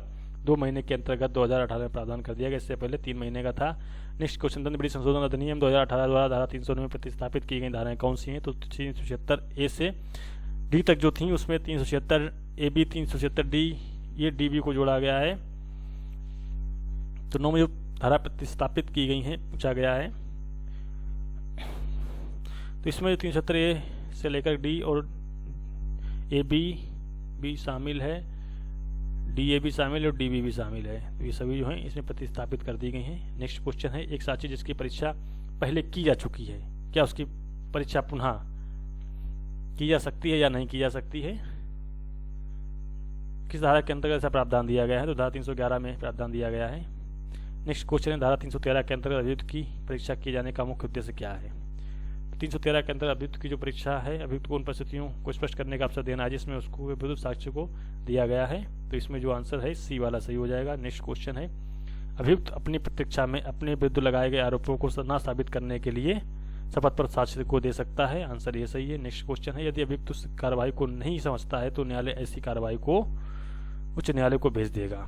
आंसर इसमें सी सही है। नेक्स्ट क्वेश्चन है, ये एक व्यक्ति जिसका नाम प्रथम सूचना रिपोर्ट में था लेकिन उसके विरुद्ध आरोप पत्र पेश नहीं किया गया, विचारणा के दौरान ये पाया गया कि ए अपराध में लिप्त था, ए को विचारणा के दौरान जो है अभियुक्त भी बनाया जा सकता है। नेक्स्ट क्वेश्चन है, धारा 320 के अंतर्गत अपराधों का समन किया जा सकता है, तो अपराधों का समन किसके द्वारा किया जा सकता है? केवल न्यायालय की अनुमति से, न्यायालय की अनुमति के बिना, कुछ अपराधों में न्यायालय की अनुमति से और कुछ में न्यायालय की अनुमति के बिना भी किया जा सकता है। तो इसमें जो आंसर है वो सी वाला सही हो जाएगा, क्योंकि इसमें 320 में 2 लिस्ट दी गई हैं, एक तो है जिनमें न्यायालय की अनुमति के बिना समन किया जा सकता है और एक में न्यायालय की अनुमति से। नेक्स्ट क्वेश्चन है, सुधीर कुमार बनाम SM कुन्हीरमण AIR 2008 का मामला है। केरल के मामले में ये निर्धारित किया गया है कि किसी भी अपराध में राजीनामे का जो प्रभाव होगा कैसा होगा, तो वो दोष मुक्ति का होगा, उसमें दोष सिद्धि नहीं होगी। जब राजीनामा हो जाएगा तो उसको दोष मुक्त कर दिया जाएगा। नेक्स्ट क्वेश्चन है, लोक अभियोजक द्वारा कोई भी मामला वापस लिया जा सकता है, न्यायालय की अनुमति से ही लिया जा सकता है, धारा 221 के अंतर्गत, और धारा 321 के अंतर्गत लोक अभियोजक के द्वारा कोई भी मामला वापस लिया जा सकता है। धारा 321 में प्रावधान दिया गया है कि लोक अभियोजक के द्वारा कोई भी मामला वापस न्यायालय की अनुमति से लिया जा सकता है, और 257 में परिवादी के द्वारा परिवाद को वापस लिया जाता है। नेक्स्ट क्वेश्चन है, ऐसा मामला जिसका निपटारा किसी भी मजिस्ट्रेट द्वारा नहीं किया जा सकता है, मजिस्ट्रेट द्वारा वह मामला भेज दिया जाएगा, किसको भेज दिया जाएगा? मुख्य न्यायिक मजिस्ट्रेट को भेज दिया जाएगा, CGM को। Answer C. नेक्स्ट क्वेश्चन, ये एक मजिस्ट्रेट अपने समक्ष विचारणा ये मामले में यह पाता है कि उसमें ऐसा दंड दिया जाना चाहिए जिसे देने की उसे अधिकारिता नहीं है, तब मजिस्ट्रेट द्वारा यह मामला पर्याप्त दंड के लिए भेजा जाएगा, किसको भेजा जाएगा? मुख्य न्यायिक मजिस्ट्रेट को भेजा जाएगा, CGM को। आंसर डी है। नेक्स्ट क्वेश्चन है, प्रत्येक दंड न्यायालय खुला न्यायालय समझा जाएगा, लेकिन इसका अपवाद जो है वो बलात्कार संघ से संबंधित मामलों का विचारण बंद कमरे में किया जाएगा, ये उसका अपवाद है। धारा 327 का अपवाद है। धारा 327 में प्रावधान किया गया है कि प्रत्येक जो न्यायालय है वो खुला न्यायालय समझा जाएगा, परंतु अपवाद के अंतर्गत बलात्कार संघ से संबंधित जो मामले हैं वो उनका जो ट्रायल होगा वो बंद कमरों में किया जाएगा, ये अपवाद के अंतर्गत आता है। नेक्स्ट क्वेश्चन है, जब विचारणा के दौरान मजिस्ट्रेट को यह प्रतीत होता है कि अभियुक्त पागल है, तब मजिस्ट्रेट के द्वारा संहिता की धारा 328 के अंतर्गत उसका जो है चिकित्सा अधिकारी के द्वारा परीक्षण कराया जाएगा। आंसर इसमें डी सही है। नेक्स्ट क्वेश्चन, जब विचारणा के दौरान यह साबित हो जाए कि अपराध कारित करने के लिए समय अभियुक्त चित्त विकृत था, तो मजिस्ट्रेट के द्वारा ऐसे अभियुक्त को दोष मुक्त किया जाएगा, दोष सिद्धि नहीं किया जाएगा, एक्विटल कर दिया जाएगा। नेक्स्ट क्वेश्चन है, धारा 195 में वर्णित मामलों के जांच की प्रक्रिया का उल्लेख जो है किया गया है, किस धारा में किया गया है? तो धारा 340 में किया गया है। आंसर ये। नेक्स्ट क्वेश्चन है, मिथ्या साक्ष्य से संबंधित मामलों का विचारण किया जाएगा, किस स्थिति में, तो समरी ट्रायल के द्वारा किया जाएगा। आंसर बी है। नेक्स्ट क्वेश्चन, न्यायालय के समक्ष अपमान के मामलों में दोषसिद्धि किए जाने पर अभियुक्त को दंडित किया जाएगा। कितने रुपए से? 200 रुपए से तक के जुर्माने से। नेक्स्ट क्वेश्चन है, धारा 345 के अंतर्गत न्यायालय के अपमान के लिए अभियुक्त को दंडित किया जाएगा जब अभियुक्त सार्वजनिक तौर पर न्यायालय का अपमान करता है, किसी प्रकाशन द्वारा न्यायालय का अपमान करता है, अपनी जाति पंचायत में न्यायालय का अपमान करता है, न्यायालय की दृष्टिगोचरता या उपस्थिति में न्यायालय का अपमान किया जाता है, उस स्थिति में दंडित किया जाएगा। नेक्स्ट क्वेश्चन है, रजिस्ट्रार या उप रजिस्ट्रार को सिविल न्यायालय समझा जाएगा।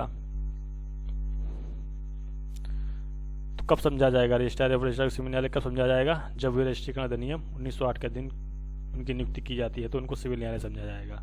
नेक्स्ट क्वेश्चन है, धारा 348 के अंतर्गत न्यायालय के अपमान के मामलों में अपराधी को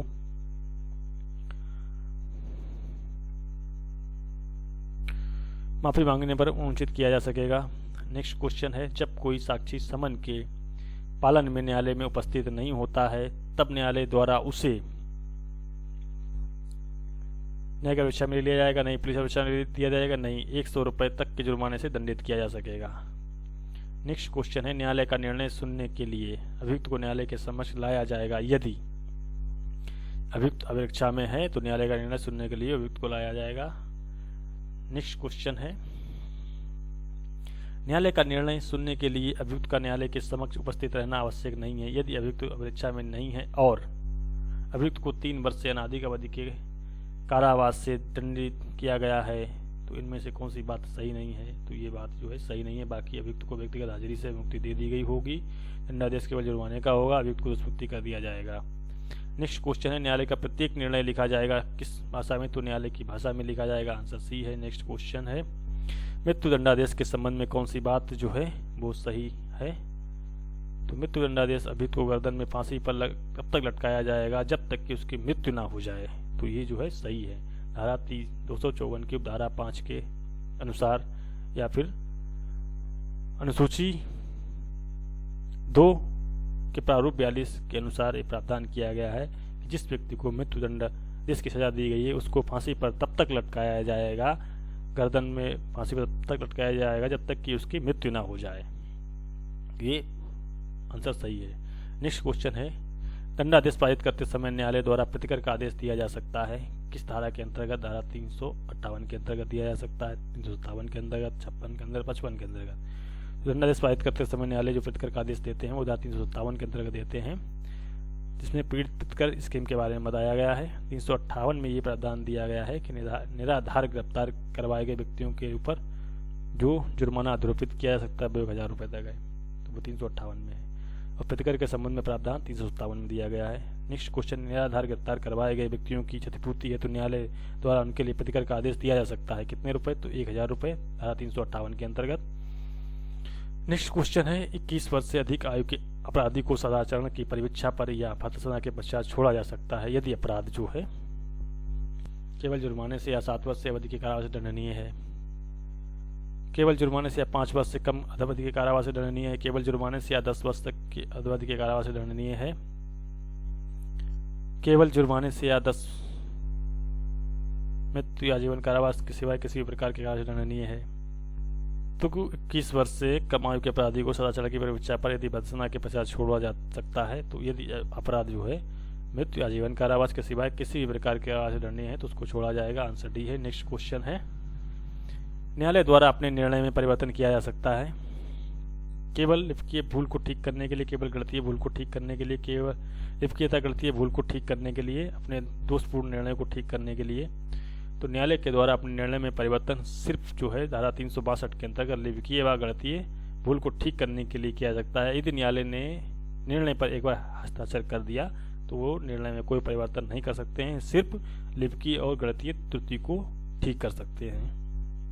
आंसर इसमें जो है वो सी वाला धारा 362 के अकॉर्डिंग से हो जाएगा। नेक्स्ट क्वेश्चन है, अभियुक्त को दंडादेश की प्रति निर्णय सुनाए जाने के पश्चात अविलंब दी जाएगी, किस आधार पर दी जाएगी? शुल्क पर या निःशुल्क? तो निःशुल्क दी जाएगी। आंसर बी है। नेक्स्ट क्वेश्चन है, सेशन न्यायालय एवं मुख्य न्यायिक मजिस्ट्रेट के निष्कर्ष और दंडादेश की प्रति दी जाएगी। सेशन न्यायालय मुख्य न्यायिक मजिस्ट्रेट को निष्कर्ष और दंडादेश की जो प्रति वो दी जाएगी, किसको दी जाएगी? तो जिला मजिस्ट्रेट डीएम को प्रेषित की जाएगी। आंसर ए सही है। नेक्स्ट क्वेश्चन है, दंड प्रक्रिया संहिता संशोधन अधिनियम 2008 के द्वारा पीड़ित प्रतिकर स्कीम का प्रावधान किया गया है, तो किस धारा में किया गया है? धारा 359 में किया गया है। नेक्स्ट क्वेश्चन है, भारतीय दंड संहिता की धारा 357A के अधीन राज्य सरकार द्वारा संदेह प्रतिकर धारा 362 एवं धारा 376B के अधीन पीड़ित को जुर्माने का संदेह करने के लिए जो है वो अतिरिक्त होगा। नेक्स्ट क्वेश्चन है, दंड विधि संशोधन अधिनियम 13 स्थापित धारा से संबंधित प्रावधान है। नेक्स्ट क्वेश्चन 266, दंड विधि संशोधन अधिनियम 2018 के द्वारा धारा 357B, धारा 376A, धारा 376D के स्थान पर धाराएं प्रतिस्थापित की गई हैं। तो जो धाराएं प्रतिस्थापित की गई हैं 376AB, 376DA, DB, इनमें से जो धाराएं हैं 376AB में की गई हैं। आंसर इसमें जो है सी वाला सही है। नेक्स्ट क्वेश्चन, सेशन न्यायालय के मृत्युदंडादेश की पुष्टि किया जाना आवश्यक है। किसके द्वारा पुष्टि? उच्चतम न्यायालय के द्वारा पुष्टि किया जाना आवश्यक है, कम से कम 2 न्यायाधीशों के द्वारा, जो कि धारा 366 में प्रावधान किया गया है। नेक्स्ट क्वेश्चन है, मृत्युदंडादेश का निष्पादन तब तक नहीं किया जा सकता है जब तक कि उच्च न्यायालय द्वारा उसकी पुष्टि नहीं कर दी जाती है। आंसर ये धारा 366 के अंतर्गत। नेक्स्ट क्वेश्चन है, दंडादेश के विरुद्ध अपील में उच्च न्यायालय द्वारा आदेश नहीं दिया जा सकता है। उच्चतम न्यायालय में मामला निर्देशित करने का। नेक्स्ट क्वेश्चन है, दंडादेश की पुष्टि अथवा उसे बातिल करने का आदेश दिया जाना चाहिए, कम से कम 2 न्यायाधीशों के द्वारा दिया जाना चाहिए। नेक्स्ट क्वेश्चन है, जब अपील में न्यायपीठ के न्यायाधीशों की राय समान रूप से विभाजित हो तब यह मामला विनिश्चित के लिए भेजा जाएगा। किसको भेजा जाएगा? उच्चतम न्यायालय को भेजा जाएगा, मुख्य न्यायाधीश को भेजा जाएगा, उच्च न्यायालय के न्यायाधीश को भेजा जाएगा। उच्चतम न्यायालय किसको भेजा जाएगा? तो उसी न्यायालय के न्यायाधीश को भेजा जाएगा। आंसर सी है। नेक्स्ट क्वेश्चन है, उच्चतम न्यायालय के 2 सिद्धि के आदेश के विरुद्ध अपील की जाएगी, कहाँ की जाएगी? उच्च न्यायालय के 2 सिद्धि के आदेश के विरुद्ध जो अपील की जाएगी वो उच्चतम न्यायालय में की जाएगी। आंसर इसमें ये सही है। नेक्स्ट क्वेश्चन है, अभियुक्त द्वारा अपने दोषी होने के अभिभाग पर की गई 2 सिद्धि के आदेश के विरुद्ध अपील जो है दंड के परिणाम स्वरूप या फिर वैधता के बारे में की जा सकती है। इसमें जो दंड के परिणाम के बारे में की जा सकेगी, इसमें आंसर डी वाला सही है। नेक्स्ट क्वेश्चन है, एक मामले में उच्च न्यायालय द्वारा 3 माह की अवधि का कारावास एवं 1000 रुपये का जुर्माने का दंडादेश पारित किया जाता है। ऐसे आदेश के विरुद्ध जो अपील है वो नहीं की जा सकती है। नेक्स्ट क्वेश्चन है, अपील के बारे में कौन सा कथन सही नहीं है? सेशन न्यायालय के 3 माह से अनाधिक अवधि के कारावास या 200 रुपये तक के जुर्माने के दंडादेश के विरुद्ध अपील नहीं की जा सकेगी। सही है। प्रथम वर्ग मजिस्ट्रेट के 100 रुपये से अनाधिक जुर्माने से दंडादेश के विरुद्ध अपील नहीं की जा सकेगी, ये सही है। संक्षिप्त विचारणा के मामले में 200 रुपये से अनाधिक जुर्माने के दंडादेश के विरुद्ध अपील नहीं की जा सकेगी, ये सही है। उपरोक्त मामलों में अपील की जा सकेगी बशर्ते कि उनमें से कोई भी विधि प्रसंगत अंतर्गत ना हो, ये सही नहीं है। नेक्स्ट क्वेश्चन है, किसी 2 सिद्धि के मामले में राज्य सरकार द्वारा अपील की जा सकेगी। निर्णय के पक्षपातपूर्ण होने पर दंडादेश की अपर्याप्तता के आधार पर अपील की जा सकेगी। नेक्स्ट क्वेश्चन है, मजिस्ट्रेट द्वारा दोष मुक्ति के मामले में सेशन न्यायालय में अपील करने का निर्देश दिया जा सकता है। तो मजिस्ट्रेट द्वारा दोष मुक्ति के मामले में सेशन न्यायालय में अपील करने का निर्देश दिया जा सकता है। किसको दिया जा सकता है? डीएम को दिया जा सकता है, जिला मजिस्ट्रेट। आंसर ये सही है। नेक्स्ट क्वेश्चन है, दोष मुक्ति के विरुद्ध अपील में न्यायालय के द्वारा जो है साक्ष्य का पुनर्विलोकन किया जा सकता है, यह वाला आंसर सही है। नेक्स्ट क्वेश्चन है, अपील की अर्जी प्रस्तुत की जाएगी, किसको प्रस्तुत की जाएगी? केवल अभिलाषी के द्वारा, केवल अभिलाषी के अधिवक्ता के द्वारा, अभिलाषी या उसके अधिवक्ता के द्वारा की जा सकती है। आंसर सी है। नेक्स्ट क्वेश्चन है, जब अभिलाषी जेल में हो तब अपील की अर्जी प्रेषित किसके द्वारा की जाएगी? तो जब अभिलाषी जेल में होगा तो जेल के जो बसादक अधिकारी हैं उसके द्वारा की जाएगी। आंसर बी है। नेक्स्ट क्वेश्चन है, अपीलीय न्यायालय द्वारा कब किसी अपील को संक्षिप्तता खारिज किया जा सकता है?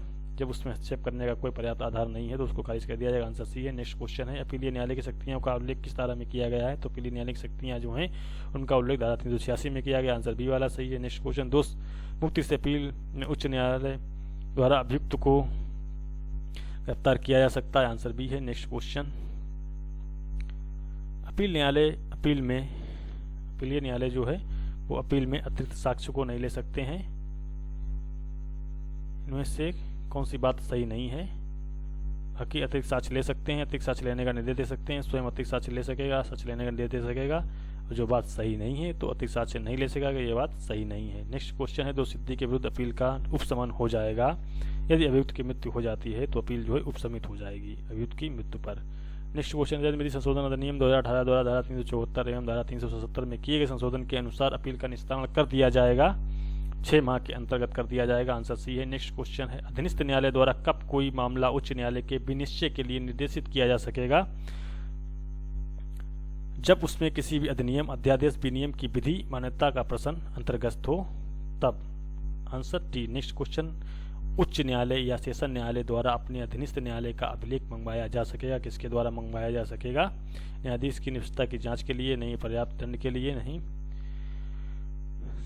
न्यायालय के निष्कर्ष दंडादेश या आदेश की शुद्धता, वैधता अथवा औचित्य के बारे में अपना समाधान करने के लिए मंगवाया जा सकेगा। आंसर सी है। नेक्स्ट क्वेश्चन है, सेशन न्यायाधीश के द्वारा कोई भी मामला अपर सेशन न्यायाधीश को अंतरित किए जाने पर अपर सेशन न्यायाधीश द्वारा शक्तियों का प्रयोग किया जा सकेगा।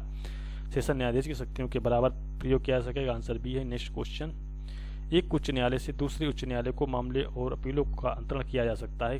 तो एक उच्च न्यायालय से किसके द्वारा किया जाएगा? तो जब एक उच्च न्यायालय से दूसरे उच्च न्यायालय को मामलों और अपीलों को जो अंतरण है वो संबंधित उच्च न्यायालय के द्वारा किया जाएगा। यहाँ पर आंसर जो है ए वाला सही है। नेक्स्ट क्वेश्चन है, किसी भी सेशन खंड के एक खंड न्यायालय से दूसरे खंड दंड न्यायालय में मामला अंतरित किया जा सकेगा। किसके ब्याह पर? एक सेशन खंड से दंड न्यायालय के दूसरे से दंड न्यायालय में मामला अंतरित करने की शक्ति जो है वो सेशन न्यायाधीश को दी गई है। कोई भी मामला एक न्यायालय से दूसरे न्यायालय में अंतरित किए जाने का आधार क्या है? अभियुक्त न्याय के उद्देश्यों को प्राप्त करने का आधार होना चाहिए। आंसर ये। नेक्स्ट क्वेश्चन है, सेशन न्यायालय के मृत्यु दंडादेश का निष्पादन किया जाएगा उच्च न्यायालय द्वारा उसकी पुष्टि कर दिए जाने पर किया जाएगा मृत्यु दंडादेश का धारा 366 के अंतर्गत। नेक्स्ट क्वेश्चन है, अपील में या पुनरीक्षण में उच्च न्यायालय द्वारा मृत्यु दंडादेश दिए जाने पर उसका निष्पादन कराया जाएगा।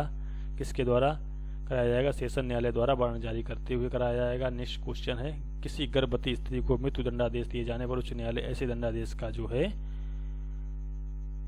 केवल निष्पादन स्वीकृत करेंगे? नहीं, केवल दंडादेश को आजीवन कारावास पे बदल देंगे। धारा जो है 416 के अंतर्गत उच्च न्यायालय को ये शक्ति दी गई है कि कोई भी गर्भवती स्त्री है जिसको मृत्युदंड की सजा दी जाती है तो वो उसको आजीवन कारावास में परिवर्तित कर सकते हैं। नेक्स्ट क्वेश्चन है, दंडादेश के निष्पादन का वारंट जारी किया जाएगा। किसके द्वारा जारी किया जाएगा? तो उस न्यायाधीश या मजिस्ट्रेट के द्वारा जारी किया जाएगा जिसने दंडादेश को पारित किया है या उसके पद उत्तरवर्ती के द्वारा। आंसर इसमें भी सही है। नेक्स्ट क्वेश्चन है, अभियुक्त व्यक्ति के दंडादेश की अवधि में से मुजरा की जाएगी।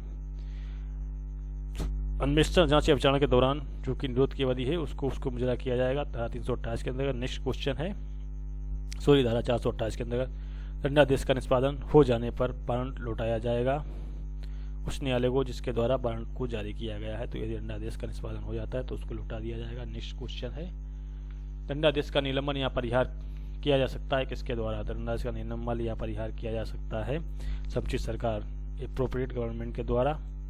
आंसर बी है। नेक्स्ट क्वेश्चन है, आजीवन कारावास का लघुकरण किया जा सकता है। कितने वर्ष तक? 14 वर्ष से अनाधिक अवधि के लिए किया जा सकता है। आंसर सी है। नेक्स्ट क्वेश्चन है, लक्ष्मण भास्कर बनाम स्टेट ऑफ वेस्ट बंगाल का जो मामला है आज इसमें क्या निर्धारित किया गया है? तो आजीवन कारावास से अभिप्राय जो है शेष बचे हुए संपूर्ण जीवन काल के कारावास से होगा, ये इसमें निर्धारित किया गया है। नेक्स्ट क्वेश्चन है, जमानती अपराध के अभियुक्त को जमानत पर छोड़ दिया जाएगा। यदि अभियुक्त जमानत देने के लिए तैयार हो जाता है तो उसको छोड़ दिया जाएगा। नेक्स्ट क्वेश्चन है, अजमानती अपराधों में जमानत पर छूटना जो है वो न्यायालय का विवेकाधिकार है कि उसको छोड़े या न छोड़े। नेक्स्ट क्वेश्चन है, धारा 437 के अंतर्गत मृत्यु या आजीवन कारावास से दंडनीय अपराधों में अभियुक्त को जमानत पर छोड़ा जा सकेगा। यदि अभियुक्त स्त्री, रोगी या शिथिल लांग है तो उसको छोड़ दिया जाएगा। नेक्स्ट क्वेश्चन है, जमानत के प्रार्थना पत्र पर विचार करते समय किस बिंदु को ध्यान में रखा जाना आवश्यक नहीं है? तो अभियुक्त की जो आर्थिक स्थिति है उसको ध्यान में रखा जाना आवश्यक नहीं, बाकी अपराध की गंभीरता, दंड की मात्रा, साक्ष्य को तोड़ने की आशंका, इन सबको ध्यान में जमानत पर छोड़ते समय रखना आवश्यक है। उसकी आर्थिक स्थिति क्या है उससे कोई मतलब नहीं है। अग्रिम जमानत से क्या आप समझते हैं? तो गिरफ्तारी की दशा में जमानत पर छोड़ दिया जाना, न्यायालय में उपस्थित के लिए पाबंद करना, देश छोड़कर नहीं जाने के लिए पाबंद करना, अपराध की पुनरावृत्ति न करने के लिए पाबंद करना। तो इससे क्या समझते हैं? तो अग्रिम जमानत जो है वो गिरफ्तारी की दशा में है, जमानत पर उसको छोड़ दिया जाएगा कि जब उसको आशंका होती है अपराध करने से पहले जो धारा अग्रिम जमानत है भूली जाती है। तो धारा 438 में प्रावधान दिया गया है एंटीसिपेटरी बेल के संबंध में। नेक्स्ट क्वेश्चन है, अग्रिम जमानत का आदेश किसके द्वारा दिया जा सकता है? तो या तो इसको उच्च न्यायालय या फिर सेशन न्यायालय के द्वारा दिया जा सकता है, जैसा कि धारा 439 में दिया गया है 438 में अग्रिम जमानत के बारे में। और उच्च न्यायालय सेशन न्यायालय की जो विशेष शक्तियां हैं 439 में दी गई हैं। उच्च न्यायालय सेशन न्यायालय के द्वारा अग्रिम जमानत दी जा सकती है। आंसर इसमें सी सही है। नेक्स्ट क्वेश्चन है, अग्रिम जमानत के बारे में प्रावधान किया गया है तो किस धारा में है? धारा 438 में दिया गया है। 439 में जो है वो उच्च न्यायालय सेशन न्यायालय की विशेष शक्तियों के बारे में दी गई हैं। यहाँ पर आप लोगों को धारा 439 में एक महत्वपूर्ण बात ये याद रखनी है कि धारा जो 438 है वो अब गिरफ्तारी के पूर्व में लागू होती है और जो धारा 439 है वो गिरफ्तारी के बाद में लागू होती है। नेक्स्ट क्वेश्चन है, धारा 439 के अंतर्गत जमानत के लिए विशेष शक्तियां प्रदान की गई किसको? उच्च न्यायालय और सेशन न्यायालय को। आंसर सी है। नेक्स्ट क्वेश्चन है, दंड विधि संशोधन अधिनियम 2018 के द्वारा धारा 439 में अंतः स्थापित तृतीय परंतु के अनुसार अभियुक्त व्यक्ति की जमानत मंजूर करने से पहले उच्च न्यायालय या सेशन न्यायालय जमानत के लिए आवेदन की सूचना लोक अभियोजक को देगा। ऐसी सूचना जो प्राप्ति है तो कितने दिन में हो जानी चाहिए? तो वो 15 दिन की अवधि में हो जानी चाहिए। आंसर ये सही है। नेक्स्ट क्वेश्चन है, धारा 443 के अंतर्गत जमानत के अपर्याप्त होने पर कौन सी बात सही नहीं है? तो अभियुक्त को दंडित किया जाने की जो बात है वो सही नहीं है। आंसर डी है। नेक्स्ट क्वेश्चन है, ये नामक व्यक्ति को 5,000 रुपए का बंद पत्र पेश करने का आदेश दिया जाता है लेकिन ऐसा बंद पत्र निष्पादित किया जाना संभव नहीं है। ऐसी स्थिति में न्यायालय के द्वारा 5,000 रुपए की राशि जमा कराने का आदेश जो है वो दिया जा सकेगा। आंसर भी सही है। नेक्स्ट क्वेश्चन है, जमानत मुचलके जब्त होने पर अभियुक्त को जो है सस्ती देने अथवा कारण दर्शित करने का नोटिस दिया जाएगा। आंसर सी है। नेक्स्ट क्वेश्चन, जमानत मुचलके जब्त हो जाने पर सस्ती के तौर पर जमानत मुचलके की जो राशि होती है वो कितनी हो सकती है?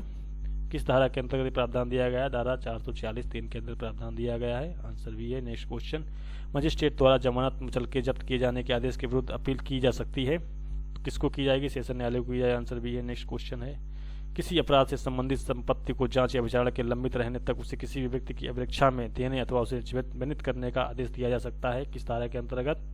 धारा 451 के अंतर्गत दिया जा सकता है। नेक्स्ट क्वेश्चन है, विचारणा की समाप्ति पर संपत्ति के बेनन का आदेश दिया जा सकता है किसके द्वारा?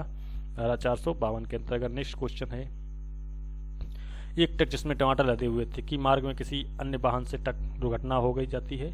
अन्वेषण अधिकारी द्वारा ट्रक को अपनी अभिरक्षा में ले लिया जाता है। अभी विचारणा बाकी है। विचारणा के लंबित रहते हुए न्यायालय द्वारा ट्रक को उसके स्वामी को सुपुर्द कर देने का आदेश दिया जाता है और टमाटर विक्रय का आदेश दिया जा सकेगा क्योंकि टमाटर जो है शीघ्रता 6 प्रगतिशील की प्रगति के हैं। नेक्स्ट क्वेश्चन है, अभियुक्त के पास मिले धन को निर्दोषता को सौंपने का आदेश दिया जा सकेगा बशर्ते कि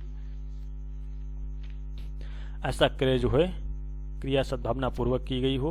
आंसर ये सही है। नेक्स्ट क्वेश्चन, किसी दुर्घटनाग्रस्त वाहन को पुलिस अधिकारी द्वारा अपनी अभिरक्षा में ले लिया जाता है। वाहन का स्वामी वाहन को प्राप्त करने के लिए न्यायालय में प्रार्थना पत्र प्रस्तुत करता है जो खारिज कर दिया जाता है। ऐसे आदेश के विरुद्ध अपील कहाँ होगी? तो ऐसे आदेश के विरुद्ध अपील ऐसे न्यायालय में होगी जिसमें सामान्यतः दो सिद्धि के विरुद्ध अपील होती है। आंसर डी सही है। नेक्स्ट क्वेश्चन है, एक मजिस्ट्रेट द्वारा धारा 176 के अंतर्गत मृत्यु समीक्षा की जाती है जबकि ऐसा करने के लिए सशक्त नहीं है। ऐसे मृत्यु समीक्षा की कार्रवाई को अपास्त नहीं किया जाएगा। आंसर बी है। नेक्स्ट क्वेश्चन, धारा 460 के अंतर्गत ऐसी अनियमितताओं का उल्लेख किया गया है जो कार्रवाइयों को दूषित नहीं करती हैं। 461 में उन कार्रवाइयों का उल्लेख किया गया जो कार्रवाइयों को दूषित करती हैं। नेक्स्ट क्वेश्चन है, संहिता की धारा 133 के अंतर्गत न्यूसेंस दूर करने का आदेश एक ऐसे मजिस्ट्रेट द्वारा दिया जाता है जो उसके लिए सक्षम नहीं है तो ऐसा आदेश क्या होगा? परिवर्तनीय होगा? बिल्कुल नहीं होगा। परिवर्तनीय होगा। तो ऐसा आदेश क्या होगा? तो ऐसा आदेश शून्य होगा, वाइड। नेक्स्ट क्वेश्चन है, किसी निष्कर्ष या दंडादेश को किसी भी गलती, लोप या अनियमितता के कारण उलट दिया जाएगा। यदि उससे वस्तुतः न्याय नहीं हो पाया है तो उसको उलट दिया जाएगा। नेक्स्ट क्वेश्चन है, प्रसंज्ञान के लिए परिसीमा काल 6 माह होगा। वस्तुतः ये जो प्रावधान है वो यदि अपराध केवल जुर्माने से दंडनीय है तो प्रसंज्ञान के लिए परिसीमा काल 6 माह होगा। प्रसंज्ञान के लिए परिसीमा काल 1 वर्ष होगा। कब होगा 1 वर्ष? जब अपराध की तारीख से परिसीमा साल का प्रारंभ होना हो। 1 वर्ष से अनाधिक अवधि के लिए कारावास से दंडनीय हो, 1 वर्ष से कम की अवधि के लिए कारावास से दंडनीय हो तो प्रसंज्ञान के लिए परिसीमा काल 1 वर्ष का होगा। नेक्स्ट क्वेश्चन है, परिसीमा काल का प्रारंभ कब होगा? परिसीमा काल का जो प्रारंभ है वो अन्वेषण प्रारंभ किए जाने की तारीख से होगा, आरोप पत्र पेश किए जाने की तारीख से होगा, अपराध की तारीख से परिसीमा काल का प्रारंभ होगा। नेक्स्ट क्वेश्चन है, जब अपराध कारित किए जाने की तारीख का ज्ञान ना तो व्यथित व्यक्ति को है और ना ही पुलिस अधिकारी को, तब परिसीमा काल का प्रारंभ कब होगा? तो जब ऐसी स्थिति में परिसीमा काल का प्रारंभ जब प्रथम बार ऐसे अपराध की जानकारी होने की तारीख है उससे होगा। आंसर डी है। नेक्स्ट क्वेश्चन, जहां प्रसंज्ञान काल उस तारीख को समाप्त होता है जब न्यायालय बंद है तो वहां प्रसंज्ञान कब लिया जाएगा? जब न्यायालय पुनः खुलेगा। आंसर इसमें ए वाला सही है। नेक्स्ट क्वेश्चन है, निरंतर चालू रहने वाले अपराधों में परिसीमा काल प्रारंभ होगा। ऐसे अपराध के कारित किए जाने की प्रथम तारीख से, ऐसे अपराध के कारित किए जाने की अंतिम तारीख से, ऐसे प्रत्येक क्षण से जिसके दौरान अपराध चालू रहता है तो निरंतर चालू रहने वाले अपराधों में परिसीमा काल। आंसर जो सी है इसके अंतर्गत प्रारंभ होगा। नेक्स्ट क्वेश्चन है, उच्च न्यायालय की अंतर्निहित शक्तियों का उल्लेख किस धारा में किया गया है? तो उच्च न्यायालय की जो अंतर्निहित इनहेरेंट पावर है वो धारा 482 में दी गई। आंसर बी है। नेक्स्ट क्वेश्चन, न्यायालय द्वारा अपने ही निर्णय का पुनर्विलोकन करने के लिए अंतर्निहित शक्तियों का प्रयोग जो है उसको नहीं किया जा सकेगा। नेक्स्ट क्वेश्चन है, अधीनस्थ न्यायिक मजिस्ट्रेटों के न्यायालयों पर अधीक्षण का प्रयोग किया जाएगा, किसके द्वारा किया जाएगा? उच्च न्यायालय के द्वारा किया जाएगा। आंसर सी है। नेक्स्ट क्वेश्चन, दंड प्रक्रिया संहिता 1973 द्वारा निश्चित किया गया है, किसको निश्चित किया गया है? तो दंड प्रक्रिया संहिता 1898 को निश्चित कर दिया गया 1973 के द्वारा, उसी के स्थान पर इसने स्थान लिया है। दंड प्रक्रिया संहिता में कुल अनुसूचियां हैं तो 2 अनुसूचियां हैं। नेक्स्ट क्वेश्चन है, दंड विधि संशोधन अधिनियम 2018 द्वारा प्रथम अनुसूची में प्रविष्टियां अंतः स्थापित की गई हैं। कौन कौन सी स्थापित की गई हैं? 376A, 376DA एवं DB को। आंसर डी है। नेक्स्ट क्वेश्चन है, दंड विधि संशोधन अधिनियम 2018 द्वारा भारतीय दंड संहिता की धारा 376A के लिए दंड की प्रविष्टि में किया गया संशोधन सही है? कौन सा सही है? तो न्यूनतम कारावास की जो अवधि है वो 7 वर्ष होगी। तो यहाँ पर 10 वर्ष, पहले 7 वर्ष था उसको 10 वर्ष कर दिया गया 2018 में, और 16 वर्ष से कम आयु की स्त्री के साथ बलात्कार के लिए न्यूनतम कारावास जो है वो 20 वर्ष का होगा। तो उपयुक्त दोनों ये जो है सही है संशोधन, क्योंकि 10 की जगह पर 7 वर्ष था, यहाँ पर 10 वर्ष था तो 20 वर्ष कर दिया गया, और 7 वर्ष की जगह पर 10 वर्ष कर दिया गया है। तो उपयुक्त दोनों सही हैं। तो फ्रेंड्स, आज के टॉपिक में हम लोगों ने दंड प्रक्रिया संहिता 1973 के इम्पोर्टेंट और सिलेक्टेड MCQ को डिस्कस किया। तो मैं उम्मीद करता हूं कि आज का जो वीडियो है वो आप लोगों के लिए APO सिविल या RJS आदि जो अन्य लॉ की परीक्षाएं उसके लिए हेल्पफुल साबित होगा। तो इस वीडियो को आप लोग 1 से 2 बार अवश्य देख लें, क्योंकि एग्जामिनेशन हॉल में आप यदि इस वीडियो को देख लेंगे तो क्वेश्चंस के आंसर आपको याद आ जाएंगे। तो फ्रेंड्स, जुड़े रहें अपने favourite YouTube channel civil study of law से। मिलते हैं आप लोगों से नेक्स्ट टॉपिक में, तब तक के लिए bye bye and take care. जय हिंद, जय भारत।